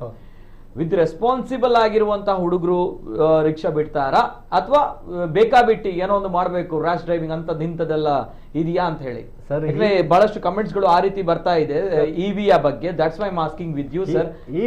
EV speed limit speed limit speed ಅಂತ ಯುವಕರು ಗಾಡಿಯನ್ನ ಬಿಡ್ತಾ ಇದ್ರೆ ಪರ್ಮಿಟ್ ಇದ್ದು ಕೂಡ ಸಮಸ್ಯೆ ಇದೆ ಅಂತ ಬಂದಾಗ ವಿತ್ ಸೇಫ್ಟಿ ಇದೆಯಾ ಅಂತ ಇಷ್ಟರವರೆಗೆ ಏನು ಪ್ರಾಬ್ಲಮ್ ಬಂದಿಲ್ಲ ಸರ್. ಮಂಗಳೂರಲ್ಲಿ ಯಾವ್ದೋ ರಸ್ತೆಯಲ್ಲಿ ಕೂಡ ಇವಿ ಆಕ್ಸಿಡೆಂಟ್ ಆಗಿದೆ ಏನಾಗಿದೆ ಅಂತ ಸಮಸ್ಯೆ ಬಂದಿಲ್ಲ. ಓಕೆ ಆಕ್ಸಿಡೆಂಟ್ ಅಲ್ಲ ಸರ್, ಆಕ್ಸಿಡೆಂಟ್ ವಿಚಾರವಾಗಿ ನಾನು ಮಾತಾಡ್ತಿಲ್ಲ. ಸೇಫ್ ಅಲ್ಲಿ ಹೋಗ್ತಾ ಇದ್ದಾರಲ್ಲ, ಏನಾದ್ರು ತಾಗಿ ಏನಾದ್ರು ಇದಕ್ಕೆ ಸಮಸ್ಯೆ ಬಂದ್ರೆ ನಮ್ಗೆ ಮೆಸೇಜ್ ಬರುತ್ತೆ. ನಮ್ಮಲ್ಲಿ ಕೂಡ 900 ಚಿಲ್ಲರೆ ಜನ ಇದ್ದಾರೆ. ಇಷ್ಟವರೆಗೆ ನಮ್ಗೆ ಆ ಮಾಹಿತಿ ಬರ್ಲಿಲ್ಲ. ಮತ್ತೆ ಎಲ್ಲರನ್ನು ನಮಗೆ ಕಂಟ್ರೋಲ್ ಮಾಡ್ಲಿಕ್ಕೆ ಆಗಲ್ಲ. ಎಲ್ಲರೂ ಕೂಡ ನಮ್ಮ ಯೂನಿಯನ್ ಅಲ್ಲಿ ಇದ್ದಾರೆ ಅಂತ ಹೇಳಿ ಕೂಡ ಆಗುದಿಲ್ಲ. ಹೇಳಿದ್ರೆ ಒಂದು ಎಲ್ಲೋ ಒಂದ್ ಕಡೆ ಒಂದು ಲಂಗು ಲಗಾಮ್ ಅನ್ನೋದು ಬೇಕು. ಹೌದು, ವಿದೌಟ್ ಲಂಗು ಲಗಾಮ್ ಇಲ್ಲ ಅಂತ ಬಂದಾಗ ಬೇಕಾಬಿಟ್ಟಿ ಆಯ್ತು ಅಂತ ಬಂದಾಗ ಬಹಳಷ್ಟು ಕಷ್ಟ ಸರ್ ಹಿಡಿಲಿಕ್ಕೆ. ಯಾಕಂದ್ರೆ ಗೊತ್ತಾ, ನಾವುಗಳು ಕೂಡ ನೋಡಿದಾಗ ಕೆಲವರು ಇವಿ ಅಂತ ನಾನು ಪರ್ಟಿಕ್ಯುಲರ್ ಆಗಿ ಹೇಳ್ತದೆ, ಇವಿ ಅಲ್ಲೇ ನೋ ಡೌಟ್ ಆ ಒಂದು ವಿಚಾರಗಳಲ್ಲಿ ನಾನು ಕೂಡ ನೋಡಿದೆ. ನಾನು ಓಪನ್ ಆಗಿ ಹೇಳುವಂಥದ್ದು, ಯಾಕಂದ್ರೆ ಬಂದಾಗ ತಮ್ಗಳಿಗೆ ಬದುಕಬೇಕು, ಒಂದು ರಿಕ್ಷಾ ಇದೆ ಅಂತ ಆ ರಿಕ್ಷಾವನ್ನ ದೇವರ ತರ ತಾವುಗಳು ಕಾಪಾಡ್ಕೊಳ್ಬೇಕು. ಇವಿ ಅಲ್ಲಿ ನಾನು ನೋಡಿದ ಪ್ರಕಾರ ಅಲ್ಲಿ ಇದು ಕೂಡ ಇರಲಿಲ್ಲ, ನಂಬರ್ ಕೂಡ ಇರಲಿಲ್ಲ, ಜೊತೆಗೆ ಪರ್ಮಿಟ್ ಅಂತ ಬಿಟ್ಟಾಕಿ. ಆದ್ರೆ ಆ ಹುಡುಗ ಯಾವ ರೀತಿ ಅಂತ ಬಂದು ಸ್ವಾಮಿ ಕೊರಗಜ್ಜ ಅಂತ ಹೇಳಿ ಹೆಸರು ಬಡ್ದಾಕಿದ್ದ, ಸ್ವಾಮಿ ಕೊರಗಜ್ಜ ಅಂತ ಹೇಳಿ ಹೆಸರು ಬಡ್ದಾಕಿದ್ದ ಇವಿಯಲ್ಲಿ ಆ ಆಟೋದಲ್ಲಿ. ಆದ್ರೆ ಆತ ರೂಲ್ಸ್ ಅನ್ನ ಕಂಪ್ಲೀಟ್ ಆಗಿ ಬ್ರೇಕ್ ಮಾಡಿದ್ದ. ರಸ್ತೆ ನಡುವಲ್ಲಿ ಇಟ್ಟಿದ್ದ ಗಾಡಿಯನ್ನ, ಇವಿ ಗಾಡಿಯನ್ನ ನಡುವಲ್ಲಿ ಇಟ್ಟಿದ್ದ. ನಾನು ಕೇಳ್ದಕ್ಕೆ ಜಸ್ಟ್ ಕೇಳ್ದಷ್ಟೇ ಯಾವ ರೀತಿ ಬಾಯಲ್ಲಿ ಪದಗಳು ಬಂತಂತ ಹೇಳಿದ್ರೆ ಎಲ್ಲ ಸೊಂಟದ ಕೆಳಗಿನ ಪದಗಳು ಸರ್, ವಿತ್ ಎಕ್ಸ್ಪೀರಿಯನ್ಸ್ ಸೊಂಟದ ಕೆಳಗಿನ ಪದಗಳು ಮಾತಾಡಿದ ಆತ ವ್ಯಕ್ತಿ. ಪಕ್ಕಾ ನಾನ್ಸೆನ್ಸ್. ಅಲ್ಲಿ ಇದ್ದದ್ದು ಕೊರಗಜ್ಜನ ಹೆಸರು ಆ ಒಂದು ರಿಕ್ಷಾದಲ್ಲಿ ಎದ್ದು ಕಾಣ್ತಾ ಇದ್ದದ್ದೇ ಸ್ವಾಮಿ ಕೊರಗಜ್ಜ ಆ ರಿಕ್ಷಾದಲ್ಲಿ. ಆದ್ರೆ ಆತ ಬಾಯಲ್ಲಿ ಬಂದದ್ದುಂಟಲ್ಲ ಸೊಂಟದ ಕೆಳಗಿನ ಪದಗಳು, ನಾಚಿಕೆ ಆಗ್ಬೇಕಂತ ವ್ಯಕ್ತಿಗಳಿಗೆ ಖಂಡಿತವಾಗಿ. ಟು ಬಿ ಫ್ರಾಂಕ್ಲಿ ನಾನು ಕೇಳ್ತಾ ಇರುವಂತದ್ದು. ಸೊ ಅಂತಹ ಯುವಕರು ಅವರುಗಳು ಅಂದ್ರೆ ರಕ್ತ ಕುದಿತಾ ಇರುತ್ತೆ ಆ ರೀತಿಯ, ಅಂದ್ರೆ ಬೇಕಾಬಿಟ್ಟಿ ಲಂಗು ಲಗಾಮ್ ಇಲ್ಲ ಅಂತ ಬಂದಾಗ ಯೂನಿಯನ್ಗಳು ತಾವುಗಳು ಇದ್ದೀರಿ, ನೀವು ಹೇಳೋದು ಸರಿ. ಅದು ನಾವು ವಿತ್ ಎಕ್ಸ್ಪೀರಿಯನ್ಸ್ ನಾನು ಕೇಳುತ್ತೇನೆ. ನಾಟ್ ಓನ್ಲಿ ನನ್ಗೆ ನಾನು ರಿಕ್ಷಾದಲ್ಲಿ ಕೂಡ ಹೋಗಲ್ಲ, ಬಟ್ ಸ್ಟಿಲ್ ನಾನು ಹೇಳುತ್ತೇನೆ ಇಂಥದ್ದೆಲ್ಲ ಮಿಸ್ಬಿಹೇವ್ ಅನ್ನುವಂಥದ್ದು ಬಹಳಷ್ಟು ಕಷ್ಟ ಸರ್, ಒಳ್ಳೇದಲ್ಲ ಅನ್ನೋಂಥದ್ದು. ಸೊ ಈ ಬಗ್ಗೆ ಸ್ವಲ್ಪ ಅಂದ್ರೆ ನಮ್ಮನ್ನು ಕೇಳೋರಿಲ್ಲ, ಒಂದು ಭಯ ಇದೆ ಅಂತ ಬಂದಾಗ ಆ ಒಂದು ಶ್ರಮ ಪಟ್ಟು ಅಥವಾ ಒಂದು ಕಷ್ಟ ಅಂತ ಬಂದಾಗ ಅದರ ಬೆಲೆ ಗೊತ್ತಿರ್ಬೇಕು ಸರ್. ಇದು ಬೇಕಾಬಿಟ್ಟು ಹೆಂಕ ರಿಕ್ಷಾ ದಿಕ್ಕಣ ಮಾರ ನಾನು ಹೋಗ್ತೀನಿ ಅಂತೆಲ್ಲ ಮನಸ್ಥಿತಿಗಳು ಬರಬಾರ್ದು ಅನ್ನೋದು. ಸೊ ಆ ಒಂದು ವಿಚಾರ ನಾನು ಜಸ್ಟ್ ಒಂದು ಹೇಳುವಂಥದ್ದು. ಓಕೆ, ಈಗ ನಾವು ಪ್ರಯಾಣಿಕರು ನಮ್ಮ ರಿಕ್ಷಾದಲ್ಲಿ ಬರೋದು ಯಾರು? ಪ್ರಯಾಣಿಕರು ಹೆಚ್ಚಾಗಿ ಬರೋದು ರೈಲಿಂದ, ಬಸ್ಸಿಂದ ಬರುವವರು, ಅದು ಹೊರ ರಾಜ್ಯದಿಂದ ದೇಶದಿಂದ ಬರ್ತಾರೆ. ನಮ್ಮ ಜಿಲ್ಲೆಯ, ನಮ್ಮ ಊರಿನ ಒಂದು ಘನತೆಯನ್ನು ಕಾಪಾಡಿಕೊಳ್ಳುವಂತ ಮೊದಲ ಕರ್ತವ್ಯ ಇರುವುದು ನಮಗೆ, ರಿಕ್ಷಾ ಚಾಲಕರಿಗೆ. ನಾವು ಪ್ರಯಾಣಿಕರ ಹತ್ರ ಮಾತಾಡುವ ರೀತಿ ಅವರನ್ನು 100% ನಾನು ಹೇಳ್ತೀನಿ ಎಲ್ಲರೂ ಸರಿಯಾಗಿರ್ಬೇಕು. ಕುತ್ಕೊಂಡವ ಕೋಟ್ಯಾಧಿಪತಿನಾಗಿರ್ತಾನೆ, ಬಡವನಾಗಿರ್ತಾನೆ, ಒಳ್ಳೆ ಅಧಿಕಾರಿನೇ ಆಗಿರ್ತಾನೆ.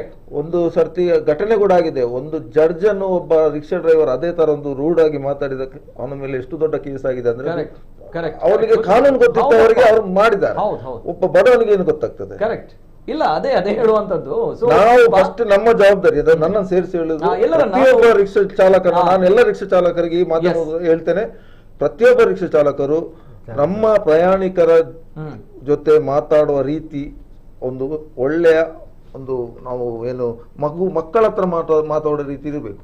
ಹೇಗೆ, ಎಲ್ಲಿ, ಏನಂತ ಅವರಿಂದ ನಮ್ಮ ಹೊಟ್ಟೆ ತುಂಬುತ್ತದೆ ಹೊರತು ನಾವೇನು ಅವರಿಗೆ ಉಪಕಾರ ಮಾಡ್ತಾ ಇಲ್ಲ, ದುಡಿಯುದು ನಾವು 100ಕ್ಕೆ 100. ಯಾಕೆ ಗೊತ್ತಾ, ಇದು 100ಕ್ಕೆ 100 ಸರ್. ಇದನ್ನ ಎಲ್ಲಾ ರಿಕ್ಷಾದವರು ಕೂಡ ಪಾಲನೆ ಮಾಡ್ಲೇಬೇಕು. ಯಾಕಂದ್ರೆ ನಮ್ಗೆ ಆ ವ್ಯಕ್ತಿಯ ನೋಡಿದಾಗ ಅಸಹ್ಯ ಅನಿಸ್ತು. ಯಾಕಂದ್ರೆ ಬಂದಾಗ ಕೊರಗಜ್ಜ ದೇವರ ಹೆಸರನ್ನ ಹಾಕಿ, ನಾಮವನ್ನ ಹಾಕಿ, ಭಯಂಕರ ಭಕ್ತಿ ಇದ್ದಂತಹ ವ್ಯಕ್ತಿ ತರ ಇದ್ದ ಆತ. ಬಟ್ ಆತ ಮಾತನಾಡಿದೆ ಕಂಪ್ಲೀಟ್ ಆಗಿ ಬುಲ್ಶಿಟ್ ಮಾತುಗಳು. ಸೊ ಇಂತಹ ಮನಸ್ಥಿತಿಗಳಿದ್ರೆ ಆಟೋ ರಿಕ್ಷಾ ಓಡಿಸ್ಲಿಕ್ಕೆ ತಾವುಗಳು ನಾಲಾಯಕ ವ್ಯಕ್ತಿಗಳು. ಸೊ ದಯಮಾಡಿ ಅಂತಹ ಪಬ್ಲಿಕ್ ಸರ್ವಿಸ್ಗೆಗೋಸ್ಕರ ತಾವುಗಳು ಬರಬೇಡಿ. ಅಂಡ್ ಸ್ವಲ್ಪ, ಯಾಕಂದ್ರೆ ಸಾರ್ವಜನಿಕ ಜೀವನದಲ್ಲಿ ತಾವುಗಳು ಇರುವವರು. ಸೊ ಹಾಗಿದ್ದಾಗ ಅದಕ್ಕೆ ಬೆಲೆ ಕೊಡಿ. ಈ ವಿದ್ ಕಂಡಕ್ಟರ್ ಆಗಿರ್ಬೋದು, ಡ್ರೈವರ್ಗಳಾಗಿರ್ಬೋದು, ಎಲ್ಲರೂ ಕೂಡ ಜನರು ನಿಮ್ಮನ್ನ ನಂಬಿಕೊಂಡು ಬರ್ತಾರೆ.